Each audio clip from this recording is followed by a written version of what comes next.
je vais aussi partager de mon côté à différents endroits. Voilà, excusez-nous, hein, après je vous promets, on attaque le vif du sujet, hein, pour ceux qui nous suivent. Parce que là, au moins essayer de relancer ça. Je vais passer. Fonctionner, sur Facebook. Ouais, là je suis en 4G avec une meilleure connexion, donc normalement ça devrait pas trop couper. Je vais diffuser également. N'hésitez pas à aller sur la page Facebook RTM, Radio RTM aussi. On a la possibilité de diffuser également. Voilà, donc on a déjà pas mal de sources de diffusion. Donc pour ceux qui nous rejoignent, on vous salue déjà. Bonsoir à tout le monde, bonsoir à tous les internautes. Et bonsoir donc, internautes, voilà, sachez que si vous n'avez pas pu écouter le début, nous pouvons être écoutés donc surtout sur les réseaux sociaux ce soir, c'est-à-dire sur Facebook notamment, donc sur la page Extrême Météo, sur la page Météo Limoges et Hauts-de-Vienne notamment, sur la page Radio RTM également.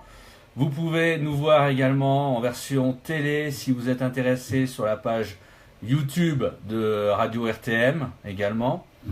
Et voilà, parce que ce soir, malheureusement, nous avons un souci de retransmission radio. Donc vous ne pouvez pas nous entendre normalement en théorie sur la radio RTM. Donc ce qui est un peu dommage. Voilà, donc certainement un problème lié à l'hébergeur. Voilà, donc c'est tout ce qu'on peut vous dire ce soir, hein. Donc voilà, donc encore une fois, je suis accompagné par Morgane et Myriam qui s'occupe de la technique. Et donc là, on va attaquer le vif du sujet. Donc on voulait vous parler ce soir, bien entendu, de l'épisode caniculaire qui se présente cette semaine, hein, qui va durer un certain temps, on va dire.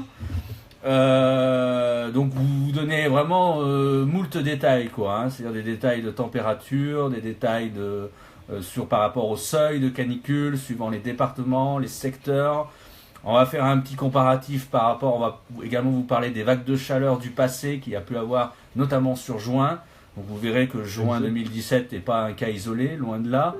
On va essayer de vous parler aussi du pourquoi, du comment, c'est-à-dire pourquoi cette récurrence anticyclonique. Il y a aussi quelque chose à dire, même si on ne peut pas non plus tout énumérer. Et voilà, on va essayer d'être le plus complet possible, on va dire. Voilà. Donc on va entamer. Est-ce que Myriam, nous sommes en direct sur YouTube, est-ce que tu peux diffuser déjà pour commencer cette partie canicule, on va dire, diffuser la carte de vigilance de Météo France?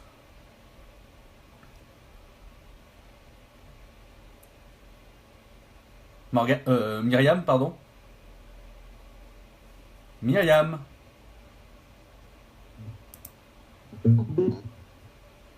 Allô, allô. Je sais pas si vous me recevez bien, mais Fabien, j'entends ça. Ça coupe complètement là. Je suis en train de perdre la connexion. On va pas y arriver ce soir, je sens. On va pas y arriver. Morgane, Myriam.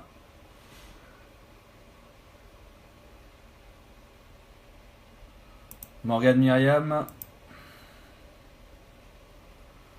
Bon, je suis... Ouais. Bon, on a que des problèmes de toute manière depuis 5 minutes. Donc, on a des problèmes soit avec la Wi-Fi, on a des problèmes avec la radio. On voulait faire une émission, tout était bien il y a quelques jours.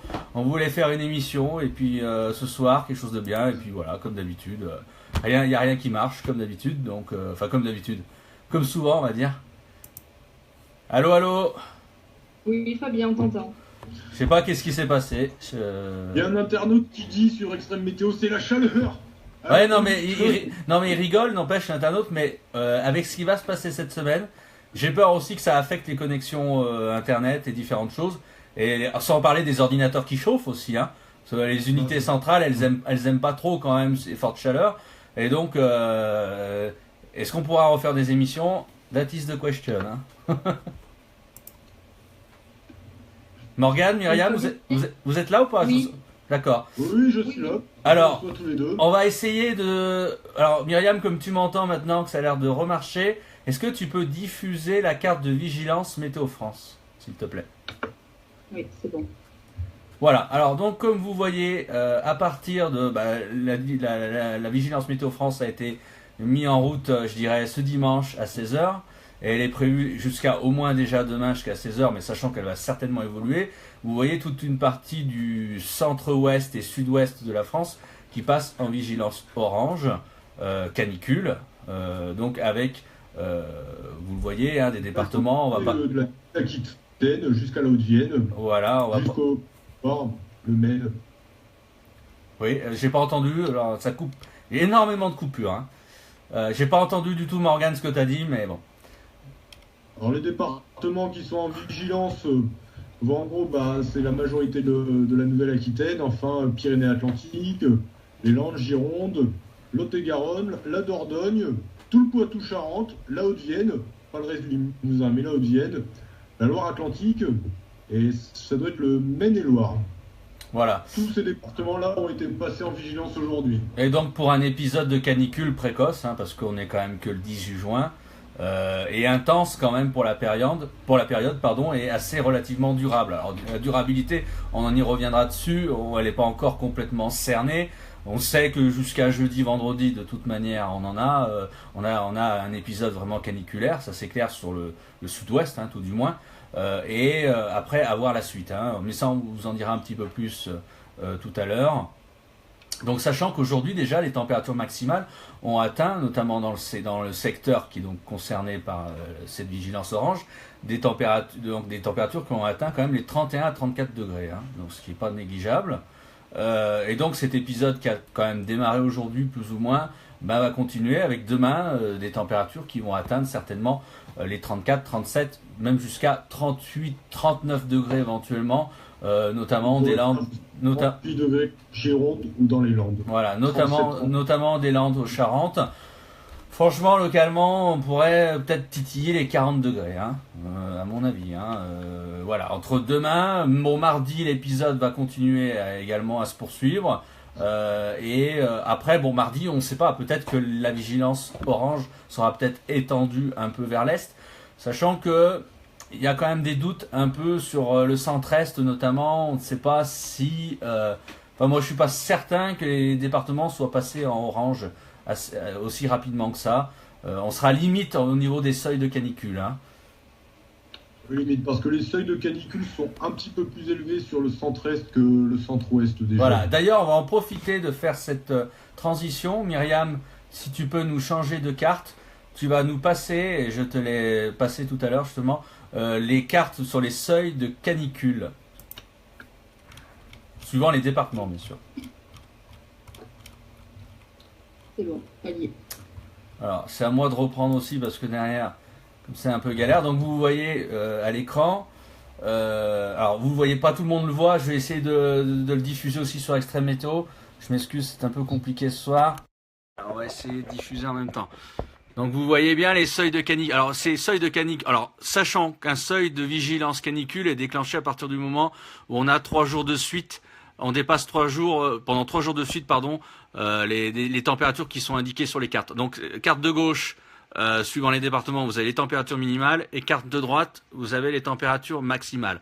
Par exemple, on va dire, allez, sur le Rhône, par exemple, département où j'habite, si pendant 3 jours de suite, on dépasse les 20 degrés le matin et les 34 degrés l'après-midi, normalement, la vigilance orange est déclenchée. Voilà un petit peu normalement comment ça se passe. Alors donc vous voyez, hein, vous avez des disparités. Forcément, au sud, on déclenche plus tardivement et avec des seuils plus élevés, bien entendu, les températures, hein, 23 degrés par exemple pour le Gard, 24 pour les Bouches-du-Rhône, et puis bien sûr au nord, hein, avec des départements qui sont moins habitués aux fortes chaleurs, on déclenche quand même plus rapidement. Voilà. Et pour les départements, et pour je dirais les températures maximales, vous voyez que c'est plus ou moins la même chose. Après, il faut prendre, je dirais, le département sur lequel on habite, hein, qui nous intéresse. Et voilà, tout simplement. Donc ça, c'est des cartes, normalement, vous pouvez retrouver sur le site de Météo France, a priori. Sur Météo France. Voilà, donc ça, c'est des cartes que vous pouvez normalement retrouver sans problème. Donc c'est pour cela qu'on disait, donc la carte de vigilance va être appelée à évoluer, je dirais... alors vous avez la carte qu'on vous a présentée qui va être... je dirais, bonne, on va dire, jusqu'à demain 16h, et puis elle va être ensuite derrière réactualisée. Voilà. Alors je vais... chaleurs vont se propager plus vers l'est, hein. Bien sûr. Peut-être moins sur les côtes de la Manche, mais plus vers l'est, le centre-ouest et surtout le centre aussi, hein. Tout à Le fait. centre, la Bretagne, à mon avis. Alors, je vais essayer de prendre des questions, voir s'il y a des questions sur Extreme Météo, parce qu'il y a quand même du monde ce soir, hein, faut dire les choses. Encore une fois, je m'excuse si je ne peux pas répondre à toutes les questions. Facebook, c'est pas la panacée à 100%, c'est-à-dire que vous avez vos commentaires et vos questions qui s'affichent, mais certaines qui s'effacent derrière. Et donc, du coup, je suis pas en mesure de voir les questions de tout le monde. Donc, ce qui est un peu pénible, encore une fois. Là, j'ai que 4 commentaires qui s'affichent. Je comprends pas, mais bon. Alors qu'il y en a. Comme toi, j'en ai 4 alors qu'il y a 12 commentaires. Ouais, je comprends pas le fonctionnement de. Alors, il faut savoir que Facebook aussi ces derniers temps fait des mises à jour tous les jours. Moi, j'ai des dysfonctionnements assez souvent sur Facebook, donc bon. Excusez-nous encore une fois, on fait du mieux qu'on peut. Et voilà, on fait du mieux qu'on peut. Je suis navré, hein, ce soir c'est un peu. Voilà, c'est. On gère avec les moyens du bord. Tout à fait. J'ai pas réellement de questions. Ah, si je peux remonter éventuellement le fil des questions, excusez-moi si je mets le doigt, mais sur mon téléphone. Non, mais j'ai pas vraiment de questions, j'ai des observations. Ouais, je m'excuse si je fais ça. Vous voyez mon doigt, mais bon. Non, j'ai pas réellement de questions, plus Des constatations. des constatations et des remarques. Alors, moi, ce que je vous propose, je sais pas ce que tu en penses, Morgane, on va faire un peu le défilé, on va reprendre un peu les prévisions d'abord pour les prochains jours, faire un point au niveau surtout, bien sûr, des températures. On va essayer d'aller le plus loin possible en échéance.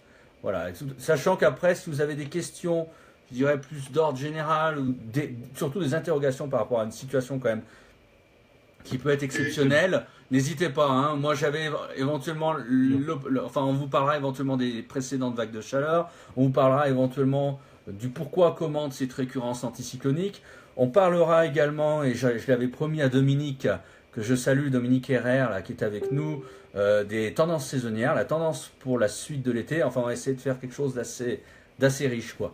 Alors voilà, donc Morgane, on va essayer de faire un balayage des prochains jours. Donc demain, sur l'aspect du ciel, il n'y a pas grand chose à dire. C'est du grand beau temps. Demain, soleil de plomb, dominant. Soleil de plomb.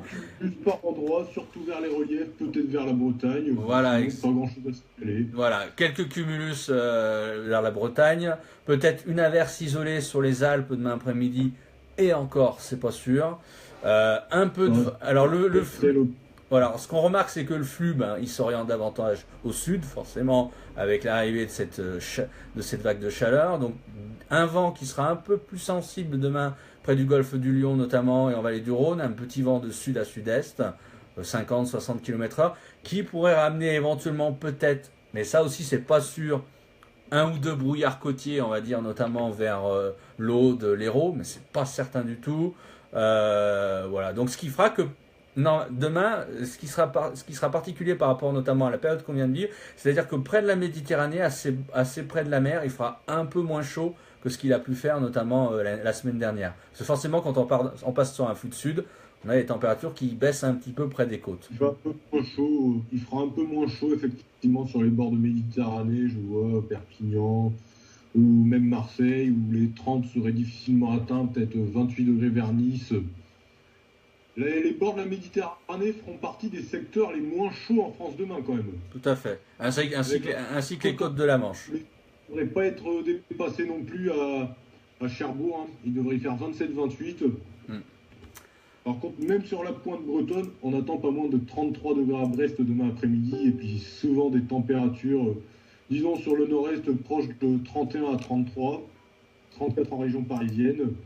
Et c'est surtout sur le centre-ouest, le sud-ouest que les très fortes chaleurs vont s'imposer. Hein. Jusqu'à souvent 35, voire 36 degrés, jusqu'à 37 degrés sur les Charentes, sur la Gironde et les Landes, voire localement 38 degrés. Ouais, tout à fait. 38 degrés à Bordeaux, a priori, demain. Alors, comme on le disait, forcément, on peut atteindre les 39 degrés dans certains secteurs, notamment entre les Landes, la Gironde et la Charente. Mais franchement, ce sera peut-être pas loin de titiller les 40 degrés. Hein. Demain, alors sur des stations qui sont peut-être un peu soumises à, je dirais, à une surchauffe, hein, c'est à mon avis possible, quoi. Donc voilà, 37 degrés, 36 degrés, notamment je dirais en allant vers Poitou-Charentes, vers le Limousin. 36 degrés, moi je pense à Limoges demain. 36 degrés attendus à Limoges, même je pense à Brive-la-Gaillarde. 36 degrés, il en a déjà fait près de 35 degrés cet après-midi. Voilà, alors il va être Brive, ça chauffe beaucoup, donc attendez-vous à avoir très chaud ces prochains jours. Environ donc 33-34 degrés, je pense, à Paris demain. 35 degrés à Lyon. Qu'est-ce qu'on a d'autres valeurs? On va peut-être pas pouvoir vous donner toutes les valeurs ce soir, même si je sais que vous les attendez. 36 à Nantes aussi à signaler. Ouais, 33-34 à Toulouse. 37 degrés vers Agen aussi. Ouais, on va pas vous donner toutes les valeurs, mais enfin, après dans le nord-est, ça ira encore. 31, 32, 33 degrés. Donc voilà, je pense qu'on a à peu près fait le tour. Rhône-Alpes, je disais 34-35 degrés. En Corse, 30-31 degrés maxi. Bon, ça va encore. Non, t'as bien, t'entends mal. Ah oui, mais je peux rien faire. Ça va bien. Oui, bah, je suis là, je bouge pas pourtant. Je suis désolé, connexion mauvaise. Mauvaise connexion. Allô? Oui, très bien. Allô? Ouais. Je t'entends, il n'y a pas de souci. Moi je vous entends. Voilà, je suis désolé, la connexion est variable, c'est pénible. Voilà, donc voilà pour demain. On va continuer un petit peu. Alors il y a quand même des questions qui arrivent, je veux pas non plus... Je suis désolé si on peut pas... Ouais, alors, je suis navré. On essaye de faire... On essaye de faire une ligne directrice à Émilie. Oui, j'entends pas ce que vous me dites, je suis désolé. Oui? Tu m'entends? Oui, là ça va mieux, mais bon, c'est très, très difficile. Alors nous avons une question sur Extrême Météo d'Adrien, oui. un Belge, oui. qui demande quand la canicule commence en Belgique. Alors, je suis désolé, la Belgique, j'ai pas trop regardé. Franchement, on fait la France, c'est déjà pas mal. J'ai rien, absolument. Ça m'intéresse aussi en Belgique, mais là, j'ai pas regardé. Je pense qu'il va faire chaud quand même cette semaine, peut-être plutôt vers mars. Même si, à mon avis, la Belgique sera moins touchée par la canicule que peut l'être touchée la France. Ouais, plutôt en milieu de semaine. Mais à la rigueur, moi, je vous invite vraiment pour la Belgique. Désolé, on n'est pas spécialiste Belgique, j'avoue là.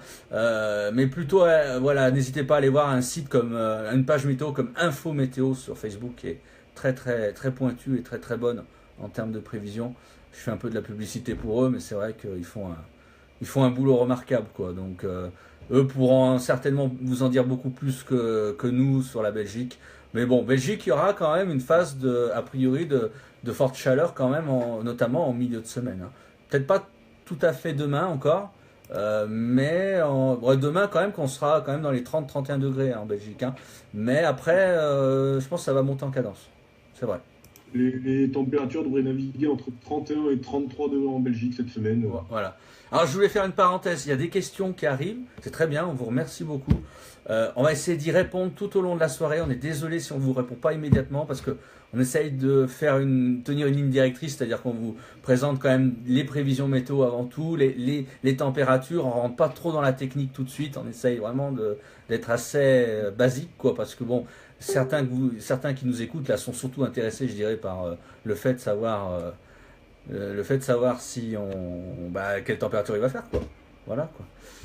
Donc, en plus j'ai des commentaires à la con, on va dire, excusez-moi, de collègues là, qui me racontent des blagues là, donc ça aide pas à se concentrer. Voilà. Donc j'ai Henri que je salue bien là, qui me dit est-ce qu'on peut montrer nos fesses? Bon, on va attendre un peu, c'est 21h22. Henri, on peut peut-être essayer de faire ça tout à l'heure, vers minuit, quoi. Il est encore un peu tôt pour se permettre ce genre d'audace. Il est encore... chaud, mais quand même. Voilà, il est encore un peu tôt. On va peut-être attendre un peu. On va peut-être pas se lâcher tout de suite. On va peut-être pas faire Jackie Michel tout de suite. On va attendre un peu. Voilà. Bon, on va essayer d'être sérieux 2 secondes. Ça va être difficile parce que là c'est que des conneries qui affluent sur mon poste, donc en plus que moi je suis bon public, donc en général il me faut pas grand chose pour dévier sur des conneries justement, donc bon, ouais, je vais essayer de me concentrer, je vais les oublier et puis voilà, allez, on revient, je zappe la page comme ça au moins, voilà, allez, on revient à nos moutons comme on dit. Donc mardi, on prend les mêmes et on recommence, quoi. Donc conditions largement anticycloniques, toujours, donc avec cette dorsale Les cumulus qui se développent encore. subtropicale. Alors il y aura peut-être par rapport à la veille, par rapport à demain, un peu plus de cumulus, effectivement, Morgane, notamment près des reliefs. Peut-être un orage isolé qui pourrait éclater ça ou là sur les reliefs. Hein. Mais bon. Ouais, mais c'est pas de dégradation orageuse organisée, pas du tout. Hein. Ouais, c'est pas sûr, hein. Franchement, enfin, il y a un risque d'orage isolé sur les reliefs, notamment les Alpes, toujours les mêmes, hein, Massif central, Pyrénées, Jura. Mais bon, c'est pas acquis. On n'a pas une situation, on n'a pas franchement de situation. On n'a pas d'air froid en altitude, hein, loin s'en faut. On a des pressions qui sont légèrement anticycloniques, mais pas trop. En fait, ce qui crée les orages, souvent, on le réexplique à cette époque, c'est les brises de pente, hein, en massif montagneux qui permettent donc à l'air chaud de s'élever et de former des cumulus au-dessus des montagnes. Et donc c'est au petit bonheur la chance, c'est-à-dire qu'un secteur montagneux peut avoir un petit orage, un autre non. Voilà, donc c'est encore une fois très très disparate. Et mardi, ça sera très disparate. Donc ce qui n'empêchera pas que partout ailleurs, il fera très beau. Effectivement, quelques rares cumulus l'après-midi. Et là, Un léger vent, un petit léger vent de nord-est qui va se lever sur les côtes de la Manche. Sur les côtes de la Manche. Mais très léger, hein. Donc assez anecdotique, quoi. Hein. Et les températures, donc du coup, voilà, pas grand-chose. Mardi, on continue sur un aspect. Sur les valeurs caniculaires pour beaucoup. Hein. Voilà. On citait quelques-unes, 32 degrés attendus la ville, 35 degrés en région parisienne. 36 que ce soit Toulouse, Tours, Limoges ou Nantes, ainsi qu'à Lyon d'ailleurs, Lyon ou Grenoble. Encore jusqu'à 37 degrés à Agen, Bordeaux ou dans le Périgord, même dans les Landes, sur les Charentes. Et la Méditerranée toujours un petit peu moins chaude que la majorité de la France. Généralement, on atteindra 29 à 30 degrés sur des villes comme Montpellier, Marseille ou Perpignan. Et à côté de ça, il fera encore très chaud en Bretagne, 2 jours de suite sur la pointe bretonne où il fera encore 33 à 34 degrés. Ce qui est quand même très peu fréquent en juin. Alors ça là c'est des valeurs qui sont, je dirais, on vous donne des valeurs principales, sachant qu'encore une fois, on pourrait quand même atteindre les 38-39 degrés, notamment entre le sud-ouest et le centre-ouest. Donc on pourrait titiller pas loin sur certaines stations les 40 degrés, hein, ça serait pas du tout étonnant. Donc voilà, donc encore une fois, on peut pas vous donner toutes les valeurs bien sûr, mais voilà qu'on sera quand même dans des valeurs très très très impressionnantes. Alors sachez que aussi souvent, et ça on le redit pour que vous ayez quand même un repère, on sera quand même facilement plus de 10 degrés au-dessus des normales. Voilà, donc c'est pour quand même vous donner 10 à 12 degrés au-dessus des normales de saison sur la majorité du pays. C'est pour vous donner un repère par rapport à ce qu'on connaît habituellement, enfin ce qu'on est censé connaître. Voilà, tout simplement.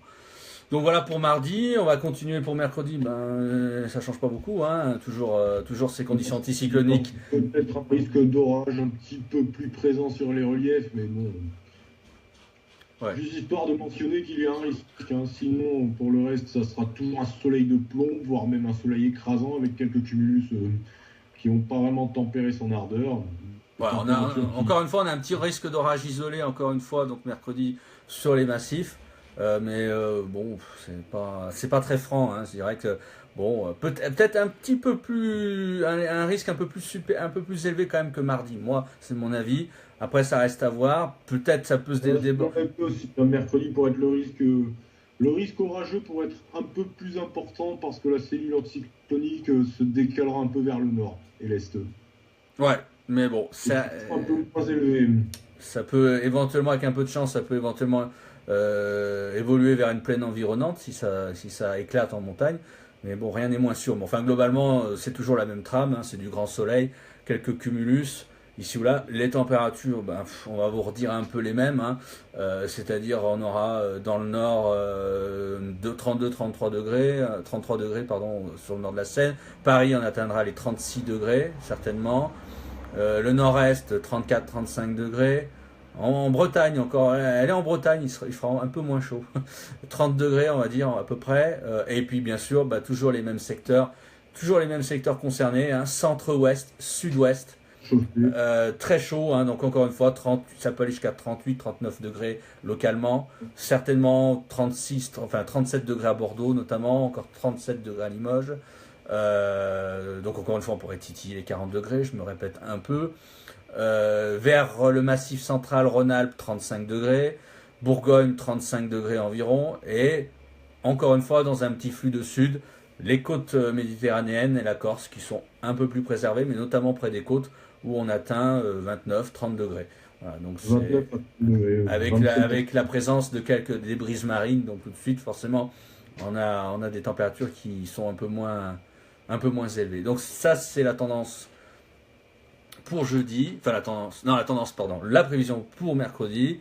Et la tendance pour jeudi, elle reste la même, c'est-à-dire toujours du grand beau temps, peu d'évolution, peut-être, c'est pas évident, beaucoup de soleil, peut-être un peu plus de nuages, peut-être un peu plus de nuages sur le nord-ouest. Oui. Mais bon, c'est pas sûr. Peut-être un problème, En plus, je suis déconcentré là, j'avoue, parce que j'ai des coupures sans arrêt, donc c'est un peu difficile. On va y arriver, mais c'est un peu compliqué. Donc, le quart nord-ouest avec pas mal de nuages. Peut-être un petit risque orageux, mais bon, c'est pas sûr. Mais autrement, du grand beau temps, les températures toujours équivalentes. Alors, il faut savoir que jeudi, on sera toujours dans cette phase de canicule. Et peut-être que jeudi, la vigilance canicule pourrait évoluer davantage vers l'est. Parce que, on voit que les fortes températures, quand même, ont tendance à se décaler un peu plus vers le centre et l'est. Et on a globalement des températures souvent de 34 à 38 degrés jeudi, mais avec des températures qui vont quand même monter d'un cran, notamment vers le centre-est et l'est. Voilà, donc ça évolue un petit peu par rapport au jour précédent, pardon. Morgane, est-ce que j'ai tout dit pour jeudi? Je ne sais pas. Ouais, si, je pense que tu as dit le principal pour jeudi. À savoir que ça reste très ensoleillé, très chaud globalement, quelques développements nuageux. Ouais. Et bon, pas grand chose d'autre à signaler. Voilà, et vendredi. Pas jeu pour jeudi non plus. Non, jeudi, c'est un point. Le problème, c'est pour évaluer le risque orageux, c'est compliqué parce que. Les orages, déjà, à la base, c'est compliqué. De toute manière, on voit pas de dégradation orageuse organisée avant vendredi, clairement. Ça sera plutôt des orages isolés ou des orages qu'on appelle nous orographiques sur les montagnes. Cependant, à partir de jeudi, vendredi, avec un contexte qui peut, je dirais, changer un petit peu avec l'approche sur le proche Atlantique d'un petit Alveg, nous on appelle ça, hein, donc c'est un creux barométrique avec donc des basses pressions qui ont tendance, basse pression, enfin tout est relatif, hein, c'est des pressions de 1015 hectopascales mais qui ont tendance à plonger vers les Açores, nous, ce qui fait que donc la France se retrouve un peu plus exposée à d'éventuelles remontées humides et possiblement instables du sud-ouest.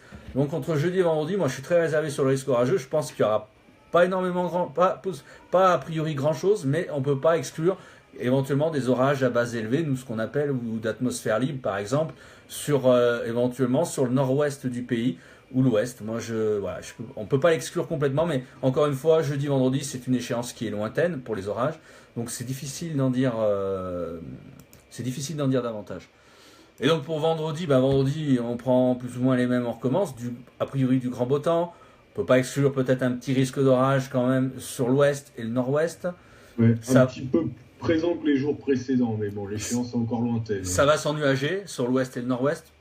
Ça devrait s'ennuager, parce que là je parle au futur, mais c'est plutôt conditionnel.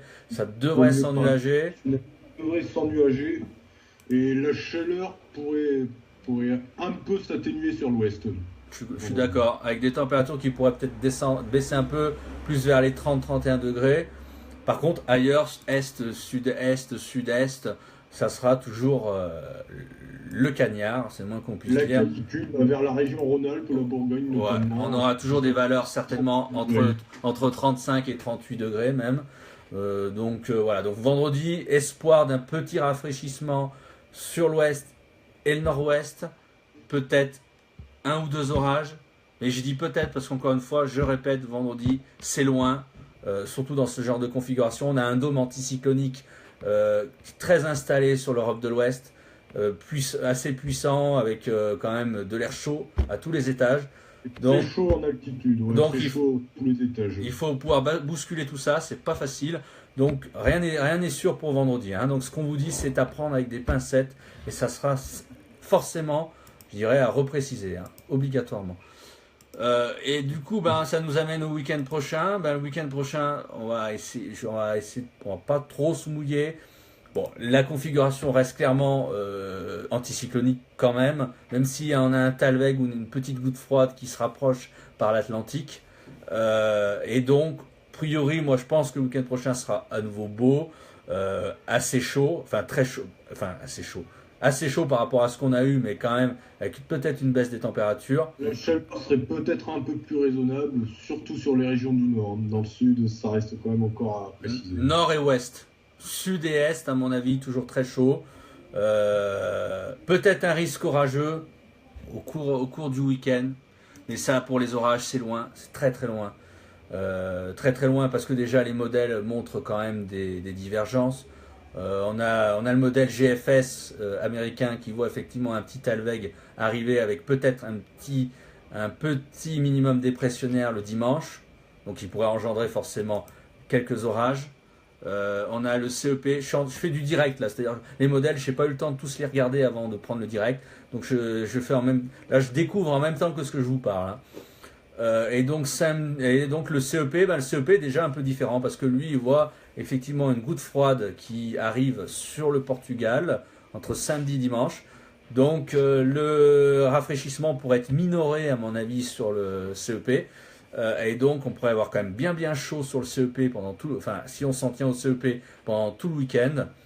Peut-être quelques orages effectivement dans l'ouest et le sud-ouest dimanche, mais rien n'est moins sûr et j'avoue que j'en mettrai pas ma main à couper parce que voilà, on ne sait pas la fin réellement de cet épisode, quoi. Hein.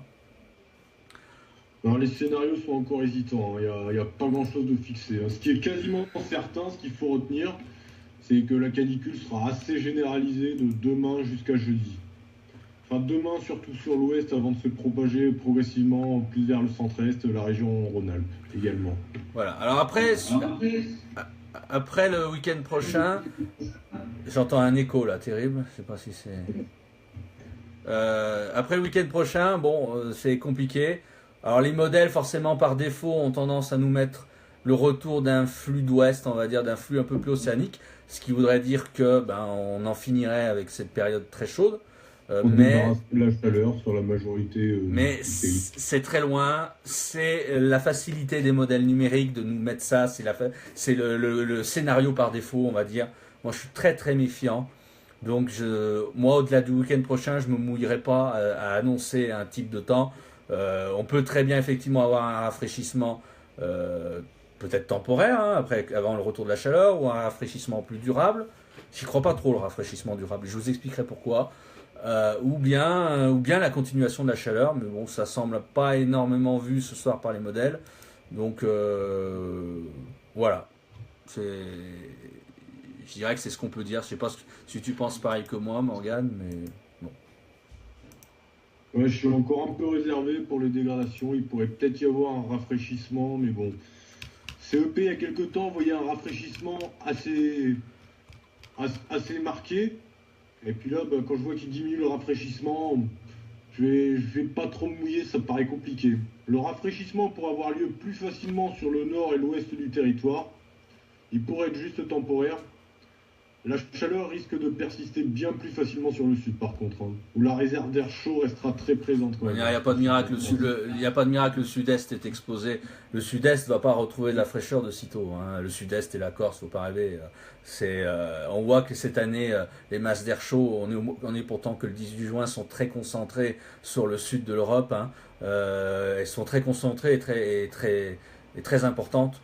Elles vont pas s'évacuer comme ça du jour au lendemain. Hein. Pour que ça s'évacue, il faudrait qu'on ait un flux d'ouest à la rigueur qui arrive à descendre jusqu'en Méditerranée. Mais bon, c'est compliqué. Hein. Donc je pense pas qu'on y est. Alors voilà, on a fait le tour au niveau des prévisions. Je vais essayer de prendre. Malheureusement, j'ai toujours ces problèmes avec Facebook pour voir les questions des internautes, ce qui est bien dommage. parce que pour y répondre, c'est un peu compliqué. Je vais essayer de regarder sur mon téléphone si je vois les questions arriver. Alors il y a des questions qui sortent aussi du cadre des prévisions. Je vous l'ai évoqué un peu plus tard. Alors Nicolas Martinez qui nous dit salut l'équipe, donc salut à toi aussi. Nicolas Martinez, envoyez-nous de la fraîcheur dans les Landes, c'est une fournaise ici. Ah bah oui, ça je veux bien te croire. Adrien. T'as pas le pouvoir d'envoyer la fraîcheur. Alors Adrien Bierler. Ouais, Adrien Bierler qui me dit merci à vous pour votre conseil et merci à vous pour me conseiller via Info Météo. Je vous souhaite une agréable soirée à vous de Belgique. Oui, Info Météo, j'insiste parce que en Belgique, bon, vous savez pas qu'Info Météo, hein, bien entendu, mais Info Météo est particulièrement, je trouve, performant pour la Belgique. Hein. Ils ont une page Facebook vraiment qui est très intéressante. Et ils font un travail, ils abattent un travail assez fantastique, quoi. Jérôme Curval, on va souffrir dans le domaine de l'OTAN, surtout pour les températures nocturnes, pour peut-être 25 degrés demain matin au pied de la montagne noire. Mais ça, c'est une bonne réflexion parce que alors, là, on vous a présenté, je dirais, les prévisions classiques. On a surtout insisté sur les températures maximales. Mais là maintenant, on a parlé des températures minimales, mais voilà. On aurait parce que elles ont aussi leur importance pour le déclenchement des seuils de canicule. Et ce qu'il faut savoir, c'est qu'elles resteront régulièrement, elles tourneront régulièrement autour de 20 degrés, hein, ces températures minimales. Tout à fait. Donc voilà. Sur le sud-ouest de la France. Hein. Alors, notamment dans les villes, il ne faut pas rêver. Dans les villes, vous arriverez avec l'effet urbain, îlot urbain, vous n'arriverez pas à descendre souvent en dessous des 20 degrés. À partir de demain, c'est très clair. Donc vraiment, la récupération va être clairement difficile, hein, il ne faut pas se leurrer. Après en campagne, bien sûr, on arrive un peu à descendre en dessous de 20 degrés, surtout si vous avez de la végétation, donc on arrive quand même à perdre un peu plus. Mais globalement, la récupération va être difficile à cause de ça.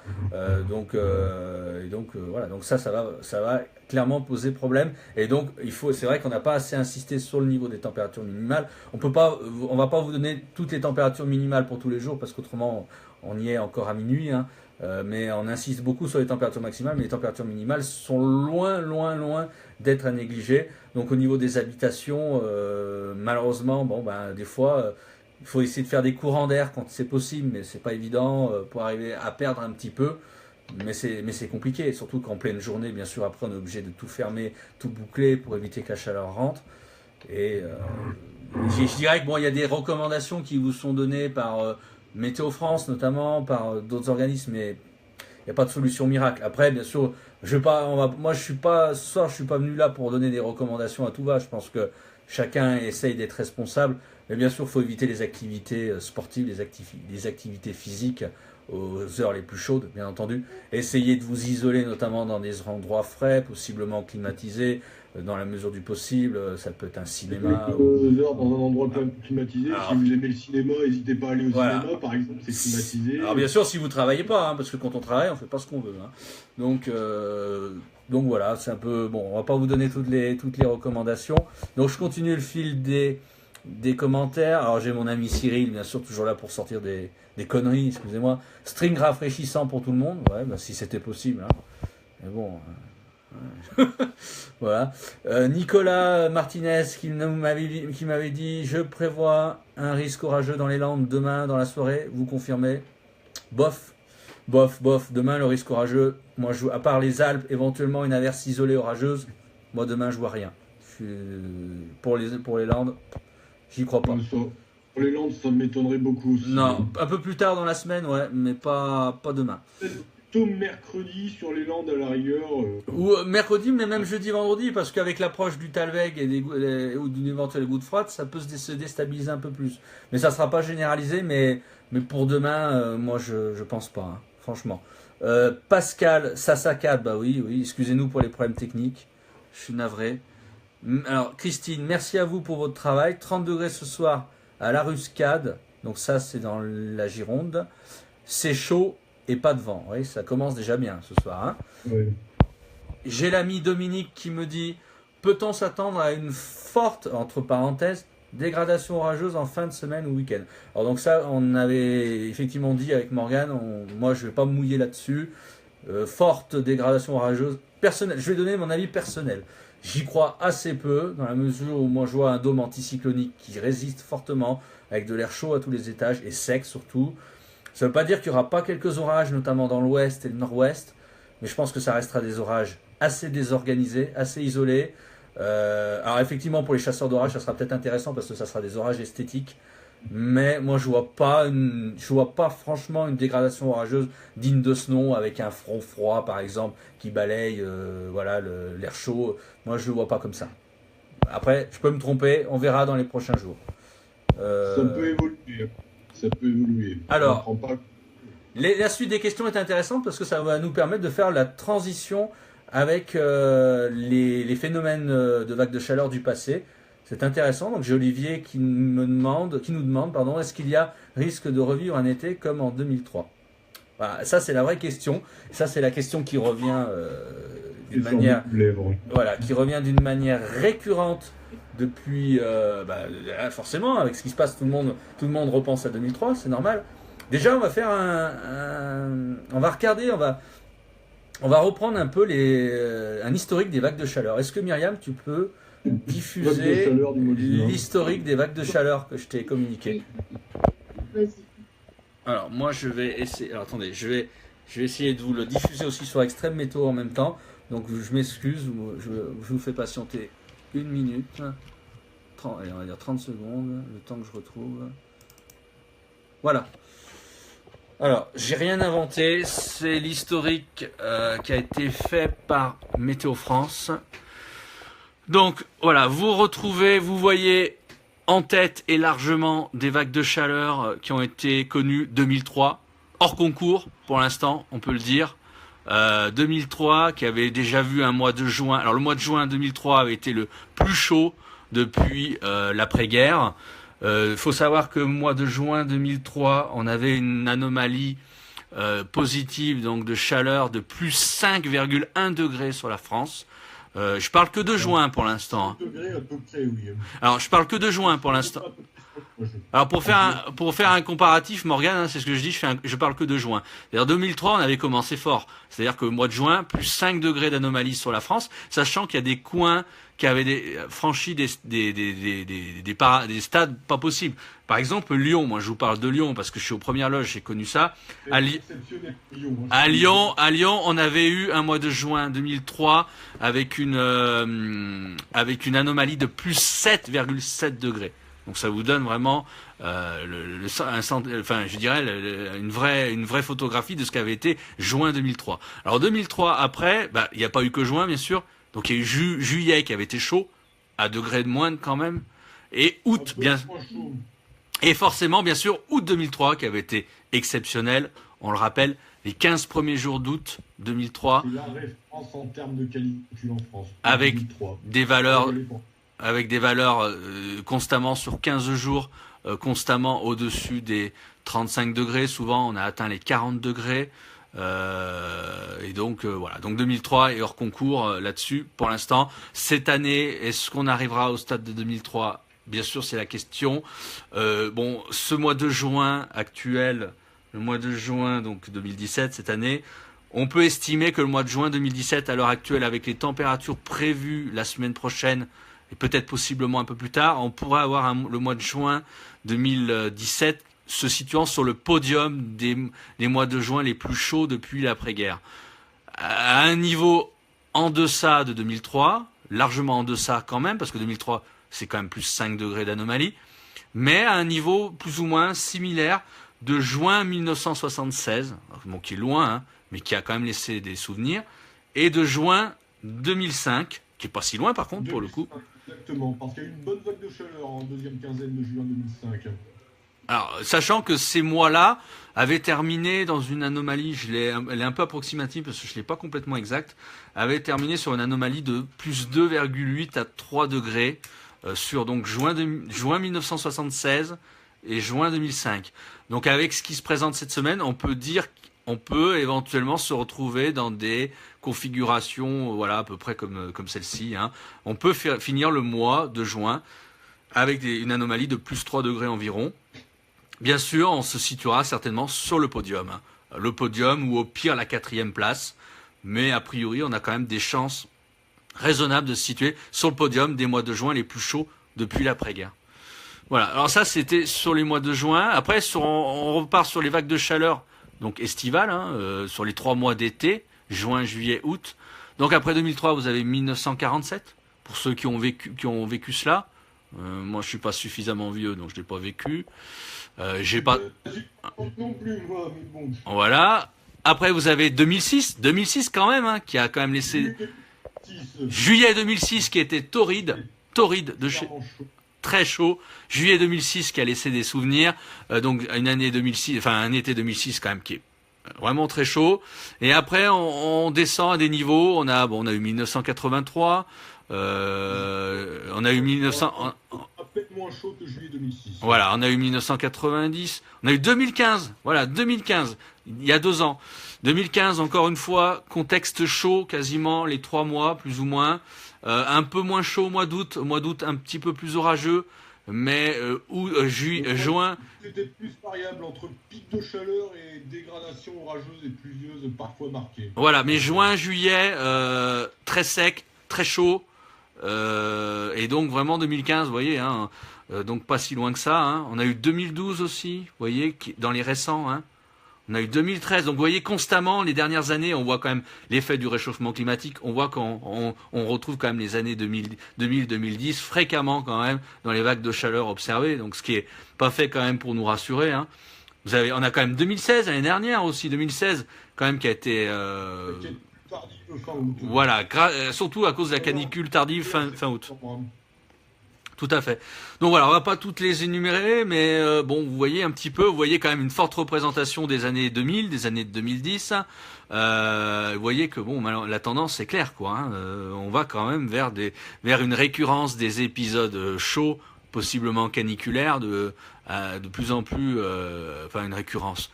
Il y a une augmentation de la fréquence des vagues de chaleur en été, clairement. Voilà, donc c'était un peu ce que je voulais vous montrer. Voilà, donc merci Myriam de l'avoir diffusé en tout cas. Voilà, bon pour l'instant pour les questions, ça s'arrête là. Me semble-t-il que j'ai eu d'autres questions auparavant dans la soirée. Alors est-ce que tu as des questions sur ta page météo, oui, Morgane? J'ai une question de Strom61. D'accord. On salue. Donc il dit seuil de canicule à 2 doigts être atteint à mon avis d'ici dans l'Orne. Dans l'Orne, pas tout de suite, je pense pas. Enfin, ça va être limite. Ça va être limite dans l'Orne. Je reprends les seuils de canicule. Excusez-moi, je fais en même temps. Je les connais pas par cœur, bien entendu. Voilà, avec la quantité. Dans l'Orne, 18, 34 degrés. Bon, sur 3 jours, bien sûr. On sera limite. Effectivement, on sera limite. Ça va se jouer à pas grand chose. On sera limite. Enfin, de toute manière, le ressenti sera très chaud. Je dirais qu'à la rigueur, peu importe. Nous, on regarde les seuils de canicule, bien sûr, mais peu importe, le ressenti sera très chaud. Mais on sera limite. Pourquoi pas? Mais je suis pas sûr. Merci Myriam. Et toi, Morgane, est-ce que tu as des questions de ton côté? Alors, sur le météo Limoges et Hauts-de-Vienne, j'ai partagé le direct, l'extrême météo. J'ai pas vu de questions pour l'instant. Je vais retourner vérifier, mais j'ai pas vu de questions visiblement pour le moment. D'accord. Je vais essayer de reprendre l'historique sur Extrême Météo. J'ai cru voir des questions auparavant par rapport à... sans parler d'historique, bien sûr. Je voulais notamment sur le principe des régimes de temps. C'est un peu complexe. Parler des régimes. Alors nous, moi j'utilise une classification. Je suis pas le seul, je l'ai pas inventé. Je suis pas le seul à l'utiliser. J'utilise la classification des régimes de temps de Christophe Cassou, donc qui est connu quand même dans le domaine de la météo et qui a décomposé les régimes de temps suivant la saison, notamment que ce soit en hiver et en été, sur 4 régimes de temps particuliers où on arrive à faire des calculs, à voir la récurrence de chaque type de temps. Est-ce que je voulais pas rentrer dans le détail là-dessus, on mais... arrive à faire des calculs, à voir la récurrence. Alors, excusez-moi, j'ouvre une autre fenêtre, j'entends ma voix, mais c'est pour essayer de voir les questions qu'il y a pu avoir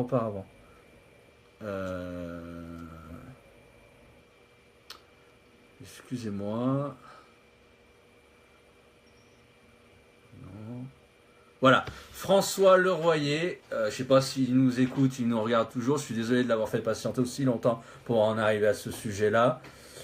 Qui posait la question: pouvez-vous m'expliquer à quoi correspondent les régimes AL, BL, NAO et AR?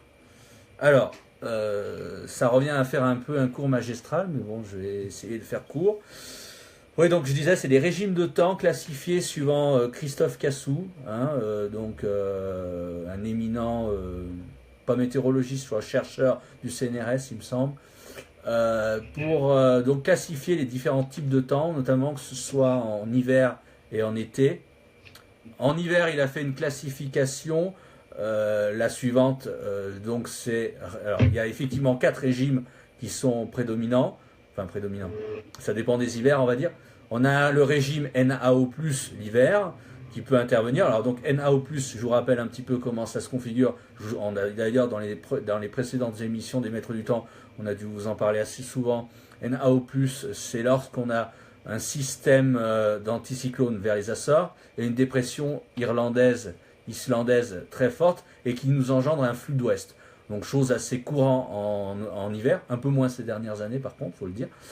Et donc ça c'est un régime de temps pour l'hiver. On a donc la NAO+, on a la NAO- en hiver, c'est le contraire. NAO-, vous avez des anticyclones aux hautes latitudes, notamment vers le Groenland et vers l'Islande, et en allant même plutôt Groenland-Islande, et vous avez plutôt des systèmes de dépression vers les Açores. Ça engendre, qu'est-ce que ça engendre en hiver? Ça engendre plutôt un temps éventuellement froid, avec possiblement de la neige. Et donc c'est ce qui peut engendrer, c'est ce qui peut arriver l'hiver en France notamment. En hiver, vous avez le régime également possible AR. En anglais, ça veut dire Atlantic Ridge. Et donc AR, ça signifie dorsale anticyclonique atlantique. C'est quand vous avez un anticyclone des Açores qui a tendance à pousser une dorsale assez haute en latitude sur l'Atlantique. Nous, ça nous met souvent dans des flux nordiques, type flux de nord-ouest, flux de nord. Et donc l'hiver, c'est souvent un temps assez frais à froid, possiblement des giboulées, éventuellement de la neige, beaucoup de Mistral et de Tramontane. Donc un temps assez mais ça peut être aussi pas mal de soleil aussi, notamment sur la moitié ouest, étant plus exposé aux anticyclones. Donc c'est un peu comme ça se passe en hiver.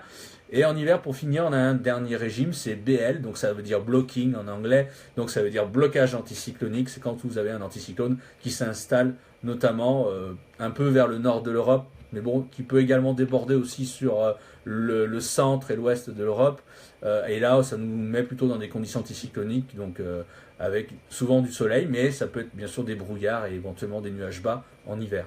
Donc voilà, ça c'est pour... Des montagnes et des brouillards, des nuages bas en pleine. Voilà. Alors, excusez-moi, j'allume en même temps parce que vous n'allez plus me voir à force. Hein. Donc je ferme.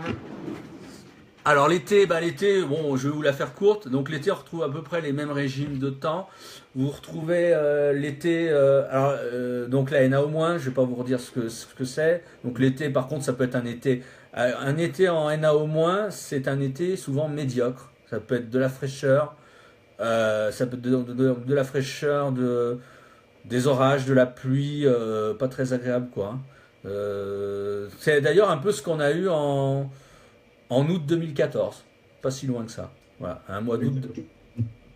Un exemple d'été frais dans les dernières années. Voilà, c'est même le dernier, hein. Mais surtout avec août 2014, qui avait été particulièrement médiocre. C'était remarquablement frais quand même. Voilà, donc NA au moins, vous avez en été donc toujours le régime AR, donc Atlantic Ridge, donc c'est pareil, c'est-à-dire dorsale anticyclonique sur le proche Atlantique, flux de nord à nord-ouest. Donc Mistral Tramontane fréquent en été, température souvent dans les moyennes, mais temps parfois médiocre sur l'est, meilleur sur l'ouest. Ça c'est un régime qu'on n'a pas vu depuis un moment, hein, l'été. Hein. J'avoue que là, j'ai pas trop souvenir d'avoir vu ce régime depuis un moment.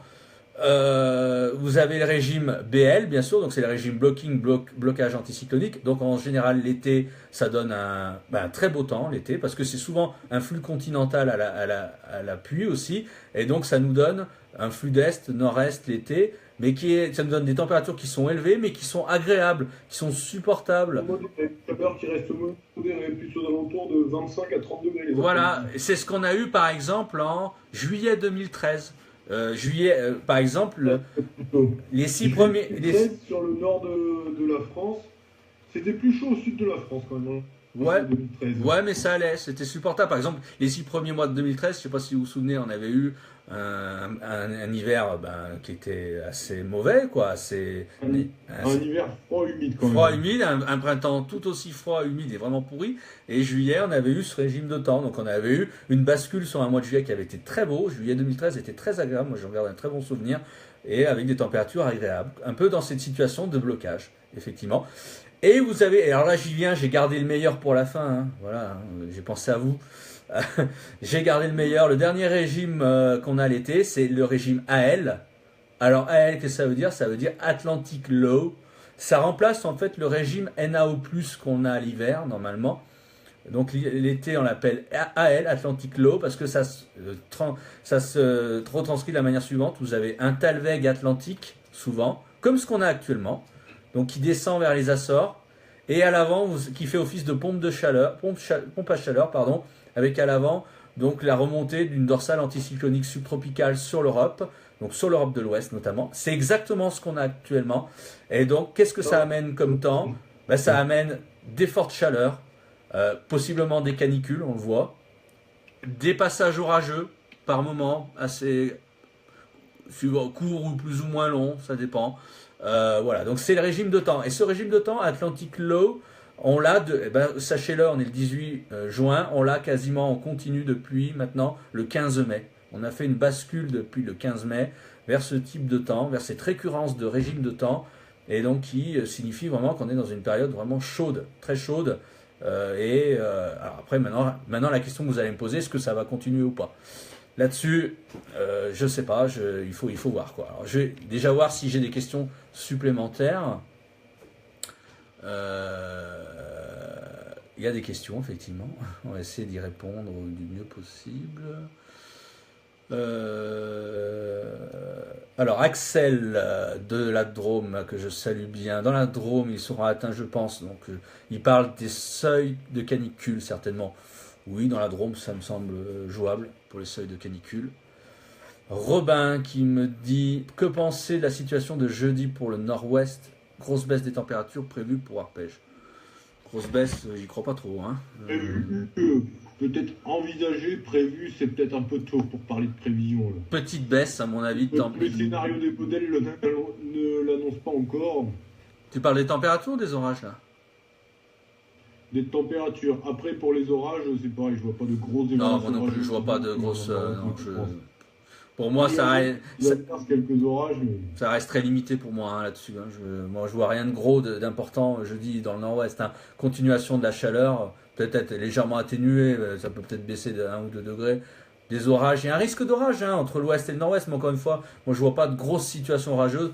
Des orages isolés possiblement, des orages un peu déconnectés des basses couches, ce qu'on appelle des orages d'atmosphère libre, c'est possible, mais je suis pas sûr. Hein. Olivier qui me dit un printemps particulier. Oui, effectivement, particulier, oui et non. Qu'est-ce qu'on appelle particulier? Je sais pas. Chaud, oui, chaud, ça c'est sûr. Après, bon.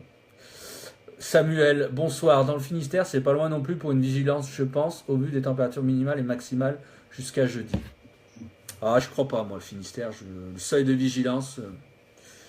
Je ne suis pas convaincu, mais bon. Sur 3 jours continus, je ne crois pas. Après, bon, il ne s'empêchera pas qu'il fera quand même très chaud quand même pour la saison dans le Finistère. Ça, c'est clair. Il fera très chaud avec plus de 30, mais c'est dans le Finistère, ça pourrait baisser plus brutalement en fin de semaine, peut-être. Olivier, peut-on parler d'un changement climatique? Oula, vaste sujet. Si on attaque ce sujet-là maintenant, on en a jusqu'à... On est sorti de l'auberge. Il y a tellement de choses à dire. Oui, changement climatique. Enfin, moi, je l'appelle plutôt... personnellement, c'est mon avis, mais encore ça n'engage que moi. Moi, je parle plutôt de réchauffement climatique. Je ne parle pas de changement climatique pour la simple et bonne raison que le climat de tout temps a toujours changé. Toujours. Il a évolué le climat, il n'est jamais resté... Il n'est jamais resté linéaire. a toujours évolué à travers des cycles froids, des cycles chauds. De petites taches glaciaires, de plus gros réchauffements. Exactement. Après, pour parler d'un changement climatique, pour synthétiser, on pourrait se poser la question avec les excès chauds et secs récurrents qu'on a depuis quelques années. Tu seras d'accord avec moi, Fabien? Bien sûr, mais attention, changement climatique, d'une certaine manière, oui, bien sûr. Après, c'est le terme changement, moi, que je récuse, c'est-à-dire changement, le climat a toujours changé. Voilà. Pour moi, le climat a toujours changé. Pour moi, ce que je garde, c'est le réchauffement climatique. Réchauffement climatique, c'est très clair actuellement. Le réchauffement est quand même marqué ces dernières années.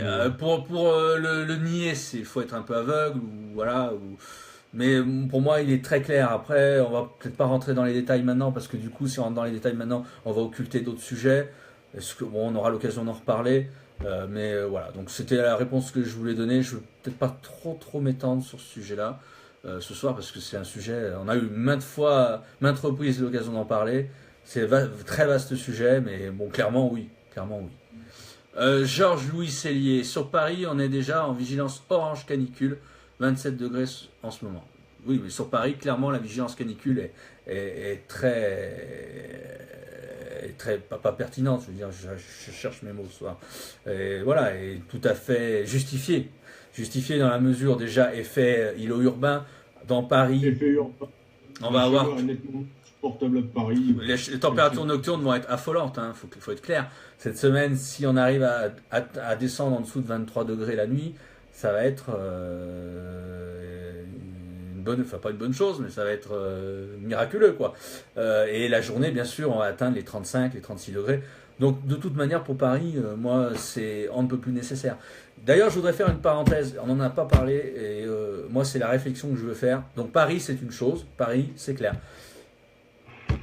J'attends de voir aussi, Météo France, comment ça va se passer pour les seuils de canicule pour le sud-est de la France.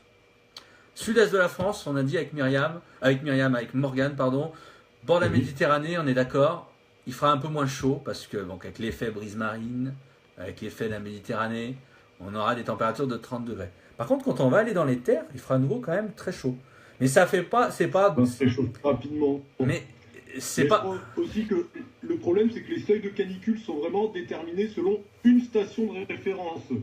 Bien sûr. Et ce qui peut être largement discutable. Je prends c'est très discutable. Par exemple, qui a un climat très très varié. Il se base, par exemple, sur la station de Brive-la-Gaillarde, mais le climat du Sel ou des Glotons ou même du Zerche n'est pas le même que celui de Brive. Ah bah carrément. Parce que les altitudes sont très très variées. Carrément, mais là je reviens au secteur méditerranéen, c'est-à-dire que moi, ce qui me gêne, il fait très chaud depuis des jours et des jours, ça n'a pas commencé aujourd'hui. On a eu des valeurs quand même vers Avignon, entre le Vaucluse, Bouches-du-Rhône quand même, en allant vers l'Hérault, des valeurs qui ont atteint quand même les 36, 37, même je crois 38 degrés, pas loin. Ça fait des jours et des jours dans des conditions... 37 degrés 5 au maximum à Nîmes-Courbessac dans les stations du réseau principal de Météo France. Pourquoi ne pas mettre... je ne suis pas à la place de Météo France, je ne critique pas Météo France. Mais pourquoi ne pas mettre un seuil de vigilance, pas avoir mis une vigilance orange canicule pour ces départements? Parce qu'on a dépassé les 3 jours. Il ne faut pas croire que les Méditerranéens craignent obligatoirement moins la chaleur que les gens du Nord. Non, je suis désolé. Donc voilà, c'est la question que je me pose. C'est tout, c'est pas pour faire polémique, mais je me pose cette question parce que clairement, pour le secteur méditerranéen, franchement, avec les températures qu'il y a eu cette semaine, notamment, ça valait bien quand même quelque chose. Parce que franchement, je pense que ça a dû être très difficile à vivre pour les personnes là-bas, et surtout que c'est un épisode qui n'est pas fini, quoi.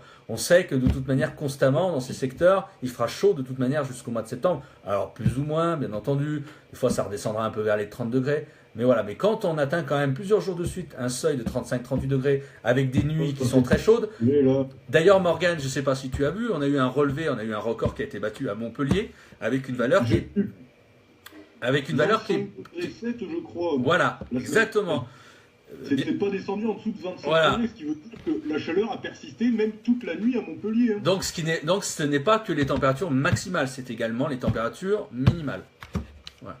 Donc c'était un peu la parenthèse. On a parlé de Paris, mais je voulais vous parler aussi de vous donner mon avis, c'est un avis personnel aussi. Hein, c'est pas, moi, je détiens pas la vérité. Hein, moi, c'est ce que je pense sur ces questions de vigilance, notamment par rapport au secteur méditerranéen, quoi, tout simplement. Alors, je continue les autres commentaires. On essaye de faire dans l'interaction ce soir, parce que là, bon, on vous a déjà présenté toutes les prévisions, on va pas trop revenir dessus. François, merci pour la réponse. Alors, j'ai l'impression que plus les champs se rapprochent, plus l'éventuelle dégradation de jeudi, vendredi se dissipe. Ouais, c'est un peu ça, c'est-à-dire que c'est comme l'effet désert, on est dans un désert, on voit un mirage, puis plus on s'approche, plus il s'éloigne, quoi. Mirage, pouf, il disparaît. C'est un peu ça. Mais voilà, mais alors ça veut pas dire que jeudi, vendredi, on n'aura rien du tout. On peut pas, encore une fois, moi je ne certifie pas, on peut avoir quelques orages dans l'ouest et le nord-ouest, mais à mon avis ça restera très limité. Et je pense qu'une vraie dégradation, c'est pas avant au moins le week-end prochain ou plus tôt, hein, je le pense. Et encore, pas sûr d'une vraie dégradation, parce que ce qui se passe encore une fois, moi je ne peux pas non plus convaincre du fait qu'on aura éventuellement pas mal d'orages, enfin des orages tout court entre la fin de semaine et le week-end prochain. On peut très bien avoir aussi une transition avec un changement de masse d'air qui se fait également dans le calme, hein, parce que c'est pas... Et peut-être des nuages bas, comme on a parfois connu, des nuages bas qui viennent de l'Atlantique. Voilà, il suffit que les nuages bas arrivent rapidement, notamment vers le Pays Basque. Si on a un phénomène de galerne, le vent d'ouest qui se lève rapidement, ben, les nuages bas arrivent et il n'y en a pas de dégradation orageuse, surtout qu'on a ce qu'on appelle nous un déphasage entre éventuellement de l'instabilité en basse couche qui est dans l'intérieur, qui n'est pas phasé avec l'arrivée d'un talweg en altitude ou de ce qu'on appelle nous une anomalie de tropopause, quoi. Donc il suffit qu'on ait un déphasage, on a un changement de masse d'air qui se fait dans le calme avec l'arrivée de nuages bas par exemple sur le Pays Basque, c'est des choses très possibles. Donc orage, week-end, fin de semaine prochaine, week-end prochain, possible, mais pas acquis du tout. C'est ce qu'il faut retenir, quoi. François Leroyer, merci pour vos explications. Olivier, merci pour votre réponse. Samuel, merci pour votre réponse. Aussi, pouvez-vous faire un point sur la sécheresse? La sécheresse, bien sûr, elle est toujours là, évidemment. Elle est loin d'être dissipée. Elle est même en train de s'accentuer. La sécheresse ne va que faire que s'accentuer avec les fortes chaleurs. Je vais regarder, je vais sur un site spécial pour vous en dire un peu plus, parce que j'ai pas toutes les données en tête, bien entendu.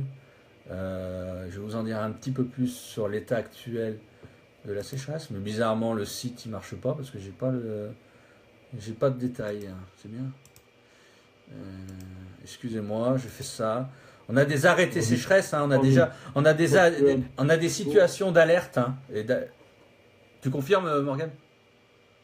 Oui, il y a des situations d'alerte. J'ai pas toutes les données en tête non plus. J'essaie de trouver un article. Non, mais ça y est, je suis dessus. Alors, après, on a des situations qui sont tendues d'ores et déjà, notamment dans le nord-ouest de la France, notamment dans le secteur Bretagne, Côte d'Armor, Morbihan, Ille-et-Vilaine. On a une situation d'alerte concernant la sécheresse, donc avec des restrictions, clairement. On a une situation qui est tendue aussi côté Normandie, que ce soit le Calvados, que ce soit l'Eure, que ce soit Seine-Maritime aussi, donc avec une vigilance et parfois alerte. On a une situation tendue aussi également Champagne-Ardenne. On a une situation qui est en vigilance quand même sur Rhône-Alpes, à degrés moindres par rapport à la Bretagne et la Normandie. On a une situation par contre très tendue, une vraie situation de crise dans le centre-ouest, c'est le secteur le plus touché actuellement, c'est-à-dire les Deux-Sèvres notamment, la Vienne, le secteur de Poitiers, vous avez le secteur de la Vendée, très touché également par la sécheresse, hein. Vous avez le secteur de la Charente-Maritime aussi, très touché également, donc vraiment le centre-ouest, hein. Secteur Poitou-Charentes, très touché. Charente est fortement impacté par la sécheresse, hein. Certainement le secteur le plus impacté, Morgane, hein, d'ailleurs, par la sécheresse en France actuellement. Vous avez le secteur... Les premières fois qui sont fortement impactés par la sécheresse. Vous avez le sud-ouest. Alors le sud-ouest, ça va, c'est pas trop mauvais. Enfin, pas trop mauvais en apparence, hein. Il y a des secteurs qui c'est moins bien. Vous avez le Gers quand même qui est en vigilance, hein. Vous avez une partie de l'Ariège qui est en crise, quand même, dans un état de crise au niveau des restrictions. Et alors par contre, grosse sécheresse, et j'insiste bien, malgré les précipitations hivernales, notamment sur la façade est, la façade orientale de l'île, mais grosse sécheresse en Corse, que ce soit en Haute-Corse et en Corse du Sud, avec un état d'alerte également. Donc voilà ce qu'on peut dire sur la sécheresse. La sécheresse, bien sûr, avec un niveau des nappes phréatiques qui est plutôt en diminution un peu partout. Donc ce qui risque de poser... Les nappes phréatiques n'ont globalement pas été rechargées correctement cet hiver. Là. Pendant la saison, elles se rechargent habituellement. En raison d'un hiver très sec déjà. Bien sûr. Donc au printemps, mais avec une végétation qui s'est déjà développée. Actuellement, il n'y a pas d'échappatoire pour justement éviter cette sécheresse. Dans la mesure où, supposons, il se mettrait à pleuvoir un peu plus dans les prochains temps, ça sera certainement des précipitations orageuses comme on a eu. Donc les précipitations orageuses, elles tombent brusquement, elles s'infiltrent pas dans le sol, elles ravinent plus qu'autre chose, ça ruisselle. Et donc du coup, ça fait un peu de bien momentanément à la végétation de surface. Mais les nappes phréatiques, déjà la végétation de surface absorbe tout. Après, on a éventuellement de l'évapotranspiration. Mais après, les sols, les nappes n'en bénéficient pas à cette époque. Donc la sécheresse, malheureusement, on l'a pour plusieurs mois, avec certainement une dégradation à venir, surtout avec les grosses chaleurs qui arrivent et puis l'absence de précipitations. Parce que cette semaine, la semaine à venir, sera quasiment une semaine blanche. C'est une semaine blanche en termes de précipitations. Il n'y aura rien du tout. Donc voilà Samuel, l'état réaliste sur la sécheresse. On n'a peut-être pas assez insisté ce soir, mais bon, c'est vrai qu'on colle aussi à l'actualité, mais la sécheresse c'est véritablement bien installé. Voilà.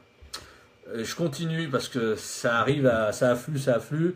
Pascal Boitard, dans le sud-ouest, orage mardi soir ou mercredi.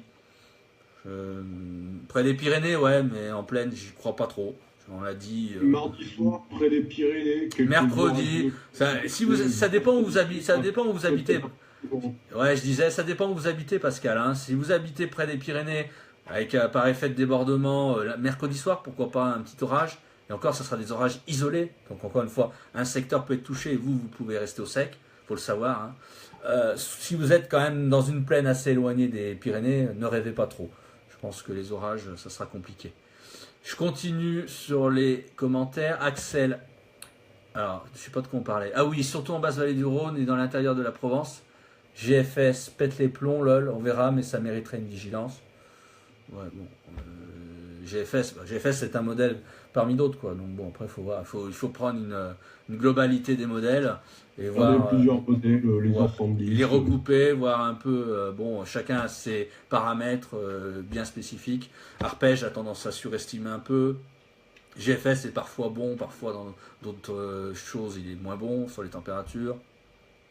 Bon, faut voir. Florian, habitant les Bouches-du-Rhône, les vigilances de Météo France sont largement sous-estimées. Clairement, oui, c'est ce qu'on disait. Et on en a fait les frais en 2000. Attends, je termine, Morgane, excuse-moi. On en a fait les frais en 2015, notamment lors d'un gros épisode caniculaire en juillet. Mais on le sait tous, les vigilances orange ici sont très rares à cause des touristes pour moi. Mais ça, c'est que mon avis. Oui, c'est possible. Possible que ce soit pour des questions touristiques. Il ne faut pas effrayer les touristes. Possible. Avec les vigilances orange. Possible. Il ne faut pas trop effrayer les touristes qui débarquent en nombre. Je suis assez d'accord avec Florian. Moi, j'y avais déjà pensé à ça. Après, bon, j'ai tendance à le croire aussi pour des questions économiques et touristiques. Je suis d'accord. Alors Pascal, sécheresse en Charente et Charente-Maritime. Moi, ça on l'a dit. C'est ça, je suis d'accord. Poitou-Charentes, bien sûr. Dominique RR, on est quasiment en déficit depuis juillet 2016. Ah oui, clairement. On est en déficit même. On est plus qu'en déficit. Pascal Vercognac, ok. Wassim, ça sent la semaine insupportable. Comment des gens peuvent être contents des chaleurs comme ça, sérieux. Après, il en faut pour tous les goûts. Hein. Il y en a qui. J'en vois pas. Je suis tout d'accord avec lui, mais bon. Moi, je suis d'accord aussi avec lui, mais je n'en vois pas tant que ça qui sont contents. Hein. Franchement, j'en vois pas tant que ça qui sont contents. Hein. Alors, François, attention tout de même, si l'éventuelle dégradation du week-end se confirme, le jet serait assez bon. C'est trop loin, François, trop loin. On est à une semaine là, quasiment une semaine. Vous pouvez prendre toutes les cartes que vous voulez. Déjà, la synoptique à grande échelle n'est pas complètement fixée. On ne sait pas si ce dôme anticyclonique va résister ou pas, dans quelle proportion, comment. On ne sait pas comment le Talweg sur l'Atlantique va se comporter. Vous pouvez prendre toutes les cartes que vous voulez. C'est peine perdue. Hein. Le week-end prochain, vous perdez votre temps parce que c'est trop loin. C'est trop loin. Pour le week-end prochain. C'est trop loin, tout simplement. Gwenaël, notre ami Gwenaël qui est avec nous, que je salue. Le problème des vigilances canicules, c'est que ce n'est pas Météo France qui s'en occupe. Ouais. J'avais lu quelque part Ce- que c'était les préfets des fois qui demandaient à... Ce sont les préfets. Ce sont les préfets. Alors nous, c'est vrai que ce soir, on s'appesantit sur la carte vigilance Météo France. D'ailleurs, vous remarquerez, moi je stigmatise pas Météo France. J'ai observé une réserve sur le sud de la France, notamment par rapport à la canicule qui sévit quand même déjà depuis plusieurs jours. J'ai pas accusé Météo France ou quoi que ce soit, hein. Mais effectivement, Gwenaël fait bien de le préciser. Et nous, c'est vrai que là, c'est une erreur de ma part, enfin une erreur de notre part, j'aurais dû le préciser au départ. C'est vrai que c'est les préfets qui décident de cela, hein, des vigilances canicules. Pas l'oublier. Voilà. Et j'ai enfin une dernière question. Robin, vous vous basez sur quel modèle alors pour prévoir les températures, lesquels sont plus fiables? Alors, il y a à boire et à manger, hein. Il n'y a pas un modèle parfait, il n'y a pas un modèle complètement défaillant. Moi, je me sers d'arôme et d'arpège. Arpège a tendance parfois à surestimer, mais il faut connaître, il faut avoir l'habitude. Bon, après, il y a des paramètres locaux qui rentrent bien sûr en ligne de compte. Il faut regarder l'orientation du vent. Des fois, c'est pas suffisant de regarder simplement une carte des températures. Il faut essayer de... Après, il y a des connaissances géographiques aussi qui jouent aussi également. Je vais pas trop m'apesantir là-dessus parce qu'on risque de passer encore une fois aussi la soirée. Mais moi, j'utilise beaucoup arôme, arpège principalement. Je regarde GFS aussi, parfois, je regarde CEP, bien sûr. Mais voilà. Mais bon, il n'y a pas un modèle parfait, il n'y a pas un modèle infaillible sur lequel vous pouvez vous baser, vous dire, ah bah celui-là, à tous les coups, j'ai raison. C'est comme tous les autres paramètres et phénomènes. Il faut parfois recouper un peu plusieurs modèles. Voilà. Myriam, est-ce qu'il y a des questions, par hasard? Non, pour l'instant, non. Morgane, de ton côté? Non, j'ai pas vu de questions supplémentaires. Alors j'ai Axel qui rajoute par rapport au préfet. Alors ça, j'en sais rien, moi j'ai pas d'informations. Oui, j'ai pu lire que des préfets de certains départements n'ont pas voulu d'une vigilance canicule pour cet épisode. C'est dingue. Je sais pas, j'ai pas d'informations. Peut-être. J'ai pas d'informations non plus. Je supposerais peut-être que dans le sud, ne pas déclencher de vigilance orange sur les départements méditerranéens pour pas effrayer les touristes, mais sinon c'est juste une réflexion que je me fais. J'ai pas d'infos non plus hein, par rapport à ça. Alors c'est intéressant. J'ai Florian qui rajoute. J'entends un écho là. C'est moi, c'est qui? Excusez-moi, parce que là, c'est un horrible écho d'un coup là. J'ai Florian qui rajoute, ce sont les préfectures en effet. D'ailleurs, je reviens sur les Bouches-du-Rhône. J'ai l'impression que la préfecture se base sur la plus grande ville, en l'occurrence Marseille. Et étant donné que là-bas, il fait souvent bon, eh bien les vigilances ne viennent pas, tandis que le reste de la population en souffre. Ouais, mais encore une fois, bien sûr, Florian, carrément, c'est clair, parce que effectivement, dans une situation de brise marine, tu as Marseille, effectivement, qui sera un peu plus tempéré, on va dire.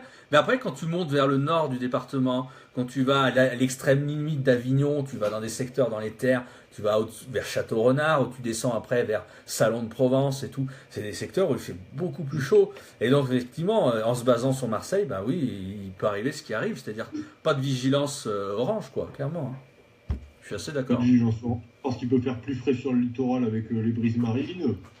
Bon, après, c'est vite très chaud. Hein. Dans l'intérieur des terres. Pascal qui nous demande, alors là il change complètement de sujet, vous faites des chasses aux orages, quels appareils photo il faut? Alors là, moi je suis pas chasseur d'orage, je vous dis tout de suite Pascal, il m'arrive de temps en temps d'immortaliser un ou deux phénomènes orageux avec mon pauvre téléphone portable, enfin mon téléphone portable va très très bien pour ça, j'ai un appareil photo mais très basique, je suis pas chasseur d'orage, donc là-dessus je pourrais pas vous renseigner. Je ne suis pas du tout spécialisé dans la chasse d'orage, même si je dédaigne pas aller immortaliser une ou deux cellules orageuses, mais là-dessus je ne pourrais pas vous répondre. Je ne sais pas si Morgane a plus d'infos sur les appareils photo, mais moi je ne suis pas compétent. Non, moi je suis pas plus d'infos, je suis pas chasseur d'orage non plus. Je suis pas compétent à la matière. Portable, mais bon. Je suis pas compétent. Moi non plus. Ouais. Il faudra reposer la question lors d'une prochaine émission quand on aura un chasseur d'orage avec nous. On aurait eu Kevin par exemple. Kevin, notre cher ami Kevin, qu'on salue aussi, il aurait pu répondre sans problème. Si, il répond. Il répond. Il vient de répondre à l'instant. Alors, moi je lui donne sa réponse. Réflexe plus trépied, plus cellules de déclenchement en journée. Voilà. Alors moi, je peux pas vous en dire plus. C'est la réponse de Kevin, donc voilà.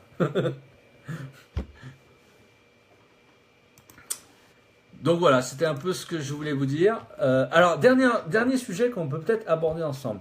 On avait eu des remarques, bien sûr, mais tout à fait justifiées, sur la fameuse récurrence anticyclonique, n'est-ce pas Morgane, qui nous quitte plus depuis juillet de l'année dernière. Alors bien sûr, la question qui se pose, c'est de savoir pourquoi. Pourquoi on a cette récurrence anticyclonique? On a eu des périodes dépressionnaires qui ont été peu courantes, on va le dire. On a eu un peu sur février, un peu sur mars, un petit peu sur avril. Bon, ça dure pas longtemps en général. On va dire février, même quelques tempêtes entre février et mars. Voilà, non, mais on a eu bien sûr, c'est vrai que le peu qu'on a eu de courant d'ouest, il a été actif. C'est marrant, c'est-à-dire, c'est paradoxal. C'est paradoxal, c'est-à-dire, le peu qu'on a eu des tempêtes. Ça, c'est vrai. Mais c'est un peu paradoxal, alors que pourtant on a eu très peu de flux d'ouest. Mais au-delà de ça, on regarde, on a... Mars, le flux d'ouest est parfois installé, mais très vite était actif, avec des bombes qui se sont creusées. Des bombes dépressionnaires provoquant des tempêtes. Tout à fait. Je pense à Zeus le 6 mars dernier notamment. Bien sûr. Au niveau local, c'est-à-dire à Haute-Vienne, ça a été la tempête la plus forte depuis Xynthia en février 2010, quand même. Ouais. Et donc voilà, donc c'est quand même assez paradoxal. Mais globalement, quand même, ce qu'on ressort depuis juillet 2016, c'est donc des conditions anticycloniques vraiment omniprésentes. Donc ça s'est répercuté par un été 2016 qui avait été beau et plutôt chaud, quand même, clairement. Et on avait donc eu un automne qui était correct, on va dire, plutôt assez standard, pour une fois, on va dire ça comme ça. Un hiver qui a été quand même doux, clairement. Un hiver doux, un mois de décembre exceptionnel dans beaucoup de régions et exceptionnellement sec. Et encore une fois, très anticyclonique. Et un printemps qui a été chaud, clairement. Printemps chaud, toujours un peu plus humide peut-être que l'hiver, mais bon, sans plus. Mais avec quand même souvent des conditions anticycloniques. Alors la question qu'on me pose, bien sûr qu'on nous pose, c'est pourquoi cette récurrence anticyclonique? Alors, des éléments de réponse assez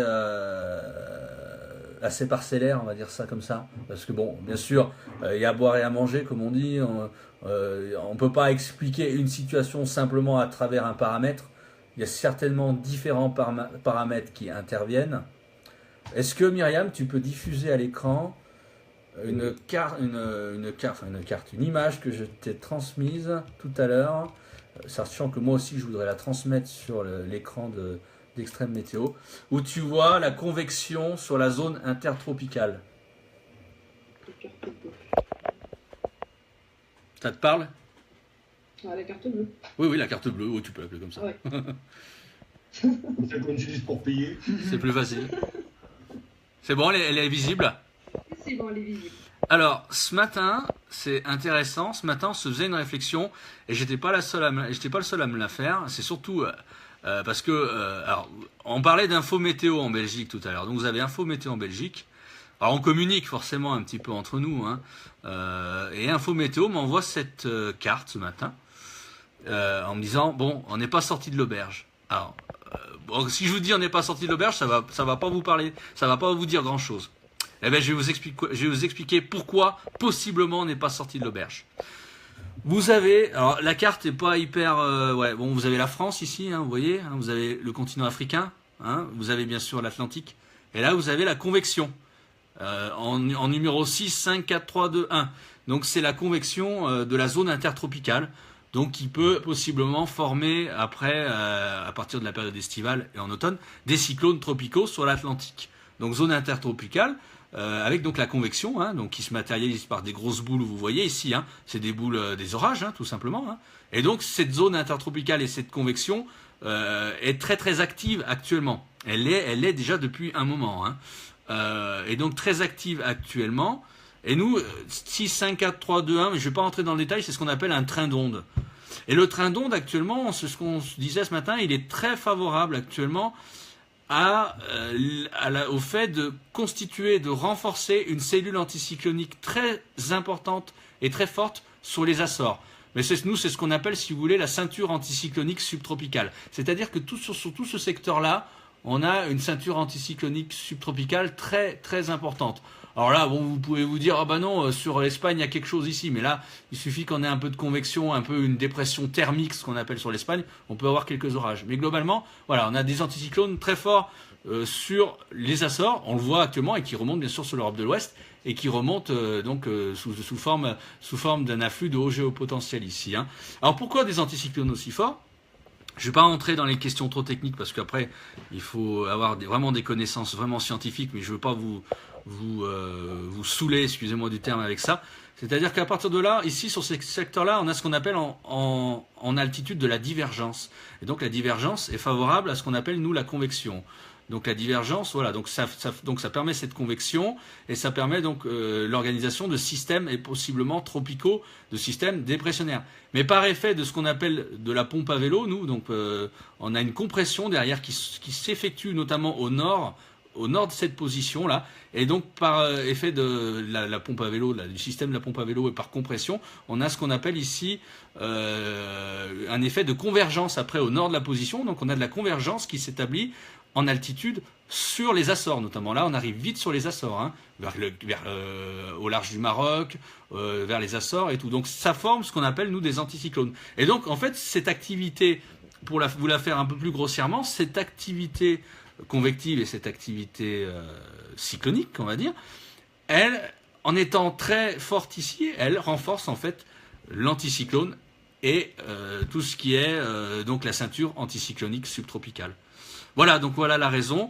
On avait également avec Myriam une deuxième carte, mais qu'on peut pas vous montrer parce que j'ai pas le bon format et ça passe pas sur YouTube, qui montrait aussi, qui valorisait ce qu'on appelle nous un indice qui s'appelle TNA. Donc c'est Tropical North Atlantic. Donc c'est un indice comme un autre, hein, un indice comme par exemple vous avez pour la NAOA, comme vous avez pour l'AO, comme vous avez pour d'autres, pour la PNA par exemple. C'est un indice par exemple qui reflète aussi, je dirais, l'activité convective dans la zone tropicale, donc la TNA, notamment au large, mais alors là on ne le voit pas sur la carte malheureusement, notamment au large des côtes nord-américaines en allant vers le Suriname et vers le Brésil. Et donc cet indice TNA est positif, est très largement positif depuis quelque temps, ce qui signifie une activité convective importante, et une TNA positive, très fortement positive, elle engendre un renforcement des anticyclones sur l'Atlantique et donc du côté des Açores, et possiblement pouvant remonter après sur la France et sur l'Europe de l'Ouest. Donc c'est une des possibles explications, je dis bien une des possibles explications de ces récurrences anticycloniques sur l'Europe de l'Ouest et sur nous. Voilà. Parce que j'ai constaté, après avoir fait une petite étude, que par le passé, suivant, j'ai les chiffres de la TNA. Alors il n'y a pas que la TNA, il y a d'autres indices, mais notamment la TNA. Ça corrobore assez bien les périodes de fréquence et de récurrence anticyclonique sur l'Europe.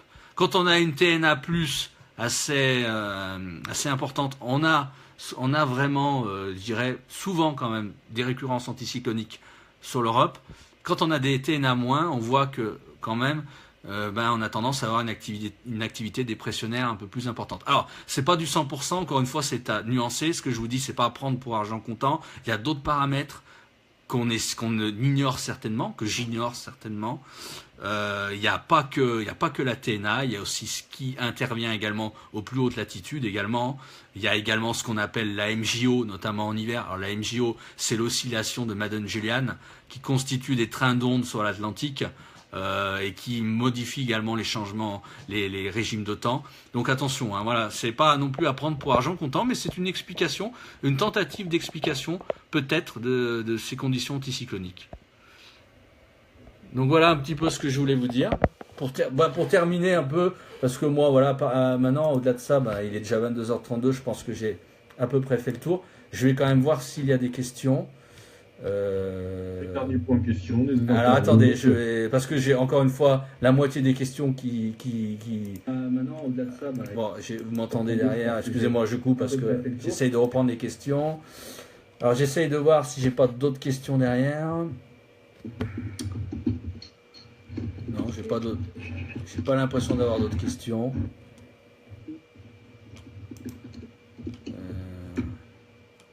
Non, j'ai pas d'autres questions qui s'affichent.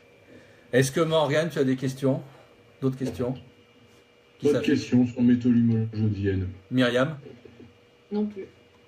Bon, je pense qu'avec tout ça, on va pouvoir conclure. Facebook non plus ou quoi? Je pense que voilà, c'est... Depuis l'ordi, ça bug aussi.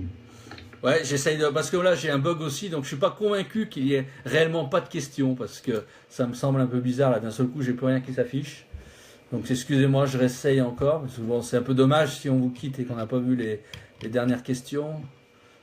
Même si on va pas jouer Je les... regarde sur d'autres sujets de la pulp, s'il pouvait y avoir des questions intéressantes au cas où. Non, non, j'en ai pas vu. Même si on va... Alors bon, on va pas jouer les prolongations, mais j'aimerais voir s'il y a quand même d'autres questions.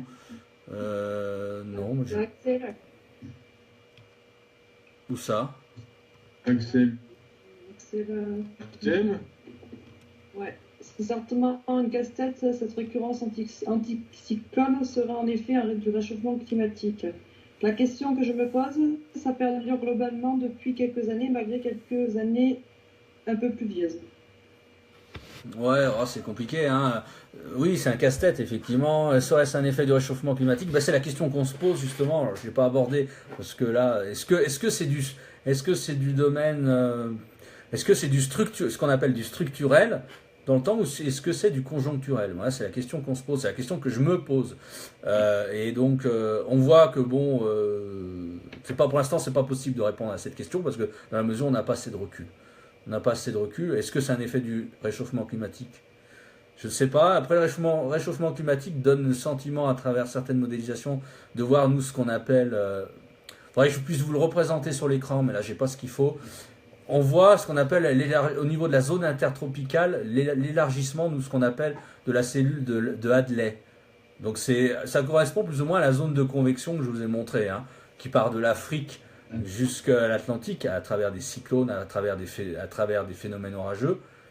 Et on a donc un élargissement, on a l'impression de cette cellule de Hadley, qui fait remonter donc la cellule, donc qui active donc cette zone intertropicale, et qui fait remonter, on a l'impression, la ceinture anticyclonique subtropicale sur l'Europe. C'est le sentiment qu'on a actuellement, hein, mais qu'on vérifie depuis... Je partage ce sentiment aussi. Donc ça correspond à ce qu'on appelle à l'élargissement de cette cellule de Hadley. Et ce qui est au plus au nord, nous on est normalement dans la zone tempérée, la zone aux latitudes moyennes, qui correspond à nous, ce qu'on appelle à la cellule de Ferrel. Et la cellule de Ferrel, en comparaison, a tendance à rétrécir. Donc voilà, donc c'est la question qu'on se pose, est-ce que c'est à cause du réchauffement climatique ou pas? Est-ce que c'est conjoncturel ou structurel? Voilà, donc c'est des questions qu'on a et auxquelles bien sûr on ne peut pas répondre pour l'instant parce qu'on n'a pas assez de recul et on ne sait pas si ça va perdurer ou pas. Voilà. C'est peut-être une période qui veut des étés plus chauds, comme il y a eu des étés plus frais après l'été 76, peut-être. Il faudrait faire des études sur, je pense, des dizaines d'années. Hein, pour voir si c'est vraiment le réchauffement. Oui, on n'a pas ce recul pour l'instant. Non, mais après, il y a le factuel. Le réchauffement, il est là, on le sait. Il se manifeste de telle manière. On a l'impression qu'il se manifeste de telle manière. Mais après, on peut pas avoir des certitudes. Regarde, on va prendre un exemple. En 99, on a eu les fameuses tempêtes de décembre. Après, on disait, oh, il va y avoir des tempêtes tout le temps. Tout le monde nous disait, ça y est, on va avoir des tempêtes. On n'a pas eu plus de tempêtes par la suite. Après, on a eu la canicule de 2003. De 2003, finalement, jusqu'aux années 2010. Oh, si, on a eu 2005, bon, effectivement. On a eu quand même des moments... 2005. 2006. 2009 aussi, très chaud. Voilà, on a eu des moments très chauds, mais on n'a pas eu une canicule de la même ampleur que 2003. Parce que c'est vrai qu'en 2003, on avait tendance à dire, vous verrez, ce type de canicule, ça va se répéter, quoi. Bon, ça ne s'est pas répété plus que ça, même si on a quand même une augmentation de la fréquence des vagues de chaleur. Bon, voilà, après, tout ça est à nuancer, donc voilà, bon, pour aller plus, moi, j'irai pas plus loin dans la réponse à cette question, parce que bon, je suis pas scientifique. J'essaye de faire des observations, d'essayer de comprendre, de m'interroger, à travers notamment des paramètres, des indices, comme j'ai pu vous énoncer, comme la TNA notamment, comme voilà. Je suis pas scientifique, hein, je suis un autodidacte, je suis comme tout le monde, j'essaye de comprendre. Je pense y arriver pas trop mal, mais bon, après, j'ai pas la notion de tout, quoi. Voilà. Alors j'ai Kevin Kevin Gondran, hein, mon collègue, il disait sur ma page météo Bourgogne, j'ai émis une vigilance jaune, forte chaleur sur l'ensemble de la région. La température atteindra parfois les seuils selon les endroits en journée. Ouais, clairement, on est d'accord. Alors Paul Auchon. Marrant comme nom. Pascal, il te faut un appareil. Alors ça, on revient aux appareils photo. Il te faut un appareil assez réactif, surtout avec un lag minimum et cellule pour la journée et la nuit. Presque tous les appareils avec des temps de pause longs. Je renchéris pas, j'y connais rien. Voilà, bah, je pense après, je vois pas d'autres questions. Attendez, il demande sur quel site peut-on trouver des cartes de convection de la zone convergence intertropicale. Bah, il y a plusieurs types il y a plusieurs zones. Il faut aller sur Tropical Tidbits. Il y a, je sais plus, sur plusieurs sites. Il n'y a pas vraiment de référence. Donc bon, il faut essayer sur Tropical Tidbits. Il faut aller voir aussi, notamment qui est bien spécialisé sur les phénomènes, sur tout ce qui est observation, phénomènes, la zone intertropicale justement, les cyclones aussi également et un peu tout ça quoi. Gwenaël qui me dit, comme tu l'as indiqué, il y a également la MJO et cette dernière a beaucoup déconné ces dernières années. Oui, complètement Gwenaël, et sachant que la MJO, je trouve, à mon avis, c'est un indice qui est plus pertinent, qui offre de meilleurs résultats l'hiver que l'été. L'été, il y a d'autres paramètres. Bon, tu me diras l'hiver aussi, il y a d'autres paramètres, hein, mais pertinent un peu plus l'hiver que l'été. Sachant que cet hiver, Gwenaël, la MJO a régulièrement, excusez-moi du terme, merdé. C'est-à-dire que moi, j'ai pas eu de bons résultats cet hiver à l'appui de l'observation des indices, et notamment la MJO, surtout la MJO, qui a pas donné grand-chose par rapport à la prévision derrière, quoi. Donc là-dessus, bah, je te rejoins complètement. Est-ce qu'il y a d'autres non, je vois plus. Il y a Robin, cette récurrence va donc nous donner encore un hiver doux. Oh, bah, l'hiver, j'en parle pas, c'est trop loin. Je sais pas, on va pas parler de l'hiver, c'est déjà pas bon. C'est encore loin. Ah. Par contre, je veux bien continuer à parler de la suite de l'été. Alors, la suite de l'été, c'était pour répondre notamment à la question de Dominique. Je sais pas s'il nous écoute, il nous regarde encore. La suite de l'été, mais sans rentrer dans la technique, dans le factuel, clairement, actuellement, la tendance saisonnière, les modèles donnent toujours clairement un mois de juillet très chaud et sec, possibilité de canicule au mois de juillet, clairement. Mais ça fait, Morgane, t'es témoin, ça fait des mois qu'on le dit, hein, ça date pas d'aujourd'hui. Oui, ça fait des mois là. Ça fait 3-4 mois qu'on le dit, donc ça veut dire quand même que c'est assez récurrent et assez insistant sur les modèles. Hein. Donc mois de juillet très chaud et sec, possiblement une canicule possible, une anomalie qui peut largement dépasser les 2 degrés sur juillet. Et encore, je suis gentil en disant 2 degrés, hein, faudra voir. Hein. Par contre, précipitations faibles, hein, bien sûr, et disparates, éventuellement quelques orages, mais les modèles ne voient pas un mois de juillet très orageux. Après, on verra. Août.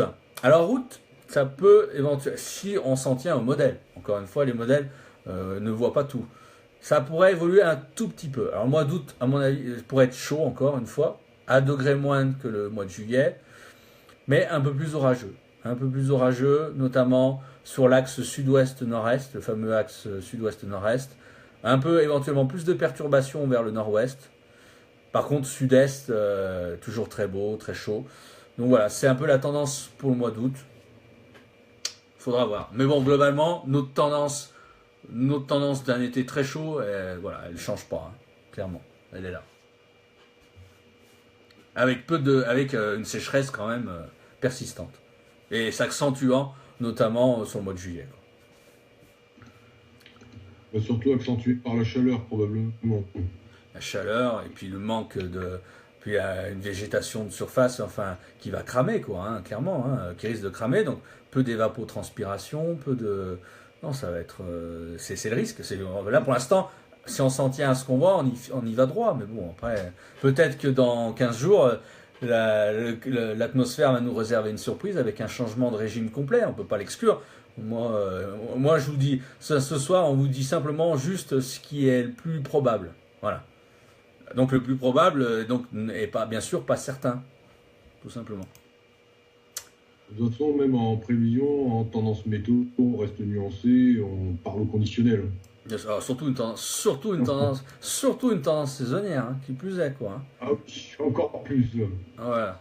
Donc Je regarde à nouveau si j'ai pas des commentaires, parce que bon, c'est quand même toujours. Il y a d'autres commentaires qui arrivent, mais c'est insupportable sur Facebook, c'est tout dans le désordre, c'est à se tirer des plombs.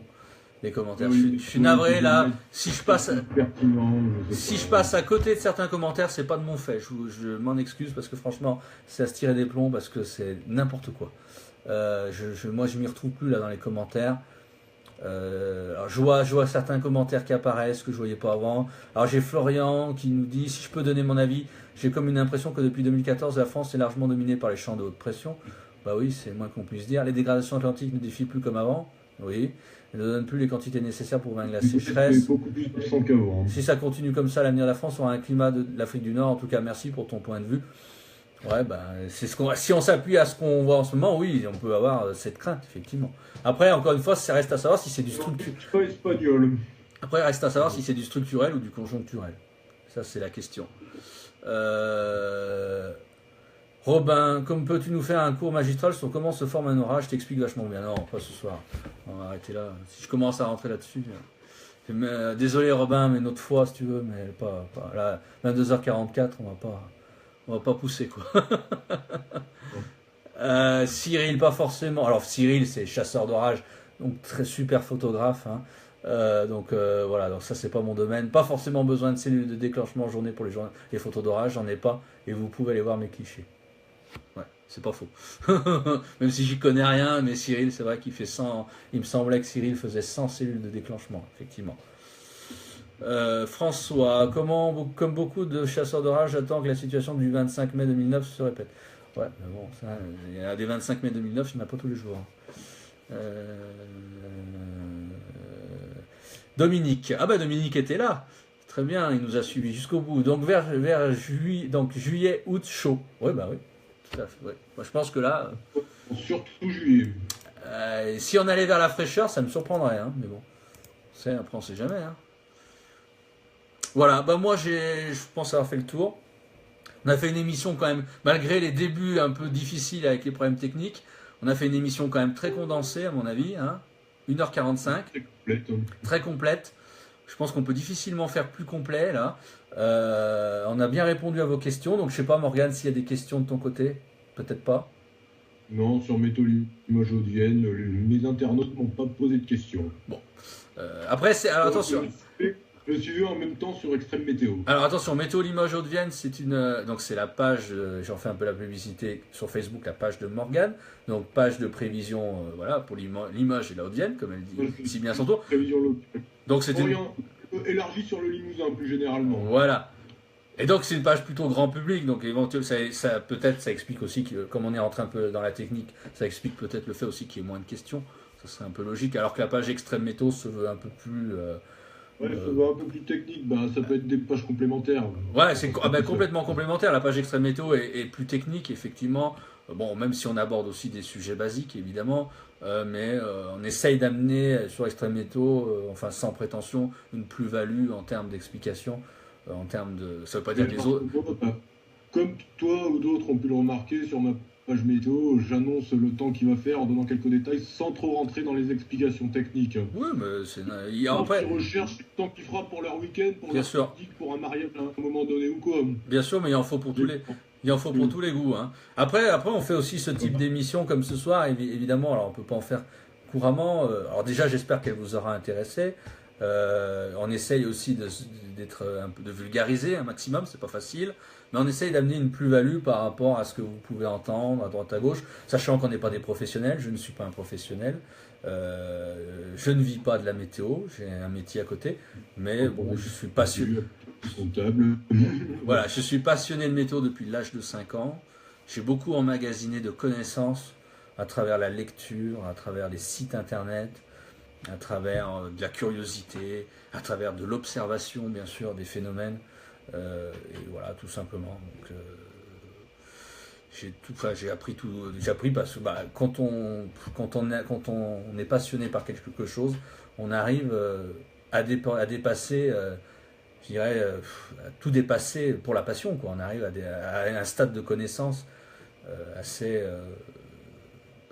moi, à mon avis, assez incroyable grâce à la passion. Donc ça peut, voilà. Donc c'est pour ceux qui aussi nous regardent et qui nous écoutent et qui sont passionnés depuis peu de temps par la météo. Ben, si vous êtes vraiment passionné, je peux vous dire, vous pouvez aller très très loin, très très loin. Voilà. Après, bien sûr, si vous voulez en faire votre métier, ça c'est autre chose. Moi, j'ai pas pu en faire mon métier, mais bon, sans regret. Après, bon, voilà. Donc je suis très content de ce que je fais actuellement. Donc, et en plus, vous nous suivez, vous êtes de plus en plus nombreux à nous suivre sur Extrême Météo, et à être fidèles. Donc, bon, avec beaucoup d'avis très positifs en général, donc ils nous encouragent, que ce soit Kevin et moi. Et donc voilà. Donc on vous remercie, et puis on vous remercie bien sûr sur RTM également. Alors malheureusement ce soir on n'a pas pu diffuser en radio, c'est bien dommage, mais ça sera que partie remise. Voilà. Et Myriam, il n'y avait pas de questions particulières sur YouTube?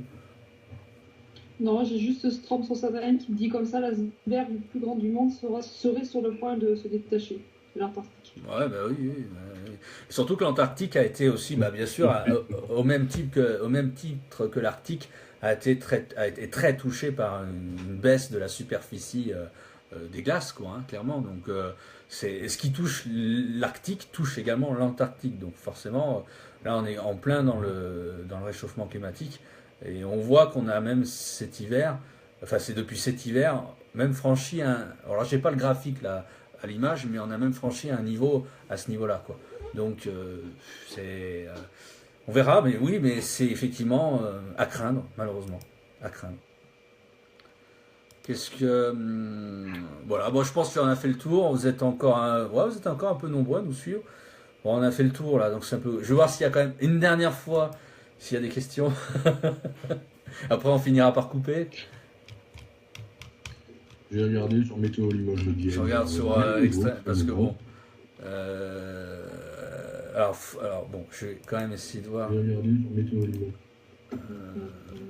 Encore une fois, les commentaires s'affichent tout dans le désordre, donc c'est bien pratique pour voir. Alors Cyril qui me dit merci beaucoup pour les compliments les gars. Je retourne à mon tour mes sincères compliments pour vos émissions, bravo à toute l'équipe. Bah merci beaucoup mon cher ami. Sylvain, un véritable patron de la météo. Merci, pas non plus. Je vais finir par rougir. Enfin, j'ai déjà chaud, j'ai déjà pris un coup de soleil au bord de la piscine cet après-midi. Jérémy, une saison avec un fort risque d'incendie dans le sud. Alors, ah bah oui, ça on n'en a pas parlé. Effectivement, ce soir on a tellement de choses. Ce soir on a tellement de choses à parler. Bon, on a parlé de la canicule, on a parlé de la sécheresse, on a parlé de plein de choses, mais effectivement, les incendies. Gros risque d'incendie clairement dans le sud, hein. Enfin pas que dans le sud, même je dirais un peu partout. On le voit d'ailleurs que sur la péninsule ibérique, notamment au Portugal, ça a démarré très tristement et on est le 18 juin Par des incendies à cause de la sécheresse. Par des incendies monstres, hein, du côté du Portugal, là notamment, et avec des conséquences désastreuses. Et donc malheureusement, clairement, on a un gros risque d'incendie, clairement, un peu partout. Bon, pour l'instant, ça va, on n'a pas trop de vent. On n'en aura pas trop cette semaine, heureusement. Ce qui est à craindre, notamment, c'est sur le secteur méditerranéen, quand on va avoir une bascule à un moment ou à un autre qui se fera forcément vers le Mistral et la Tramontane, avec une situation avec de l'air chaud encore en basse couche.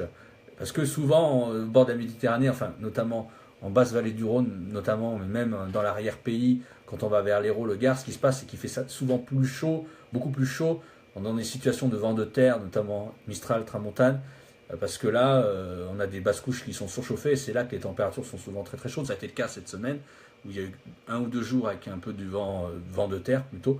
Et ce qui est à craindre, c'est si on a vraiment Mistral et Tramontane qui se lèvent fortement, et là, on peut craindre. Moi, j'ai très peur là-dessus, c'est clair. Hein. Donc effectivement, Jérémy, on va pas trop développer là-dessus, mais clairement, il y a un très gros risque d'incendie. Voilà, Dominique, merci à tous pour cette super émission. Bah, merci à toi de nous avoir suivis, en tout cas. François, on pourrait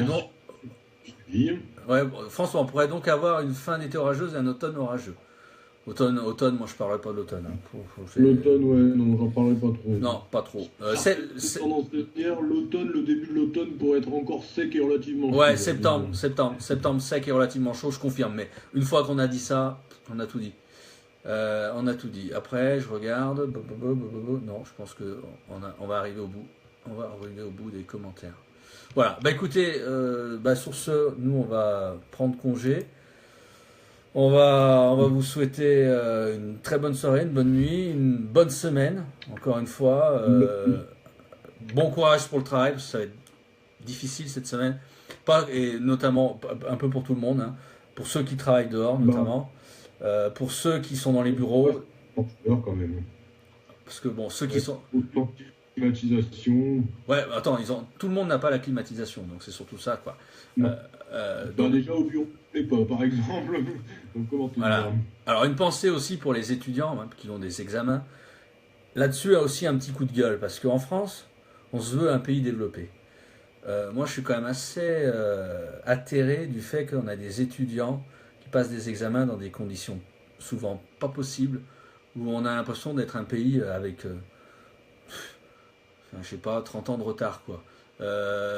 Moi, je vais pas dire, mais il y a énormément d'étudiants qui ont passé des examens là, cette semaine dans des conditions difficiles, où on n'a même pas de climatisation, où enfin, les étudiants je dirais, passent leurs examens avec 30 degrés, quoi. Je dis pas que c'est facile d'installer la clim de partout, mais enfin, moi j'ai entendu des trucs que j'ai trouvé aberrants, quoi. Enfin voilà, donc vraiment une pensée pour les étudiants, quoi, aussi, parce que c'est très difficile de passer des examens dans ces conditions.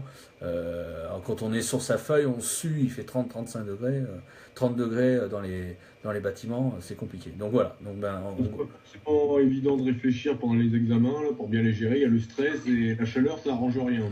Donc voilà, donc vraiment bon courage à eux, enfin bon courage à tout le monde. Aussi à tous les étudiants, aux futurs bacheliers que je souhaite, là, qui passent leurs examens. Voilà. Alors bon, de toute manière, alors, sur RTM, la météo continue, bien entendu. Vous avez les flashs de Jessie qui a l'habitude donc de vous faire un point assez fréquemment de la situation. Donc ça sera le cas les prochains jours sur la canicule, à n'en pas douter. Vous avez bien sûr les bulletins de Jessie. Nous, on refera une émission des maîtres du temps certainement vendredi soir, hein, parce que là c'est exceptionnel le dimanche, mais a priori normalement on vous propose plutôt les maîtres du temps le vendredi soir, et donc on fera un point vendredi prochain. Je sais pas qui sera présent, on verra, moi ou pas, ou Morgane, je sais pas, bon on verra.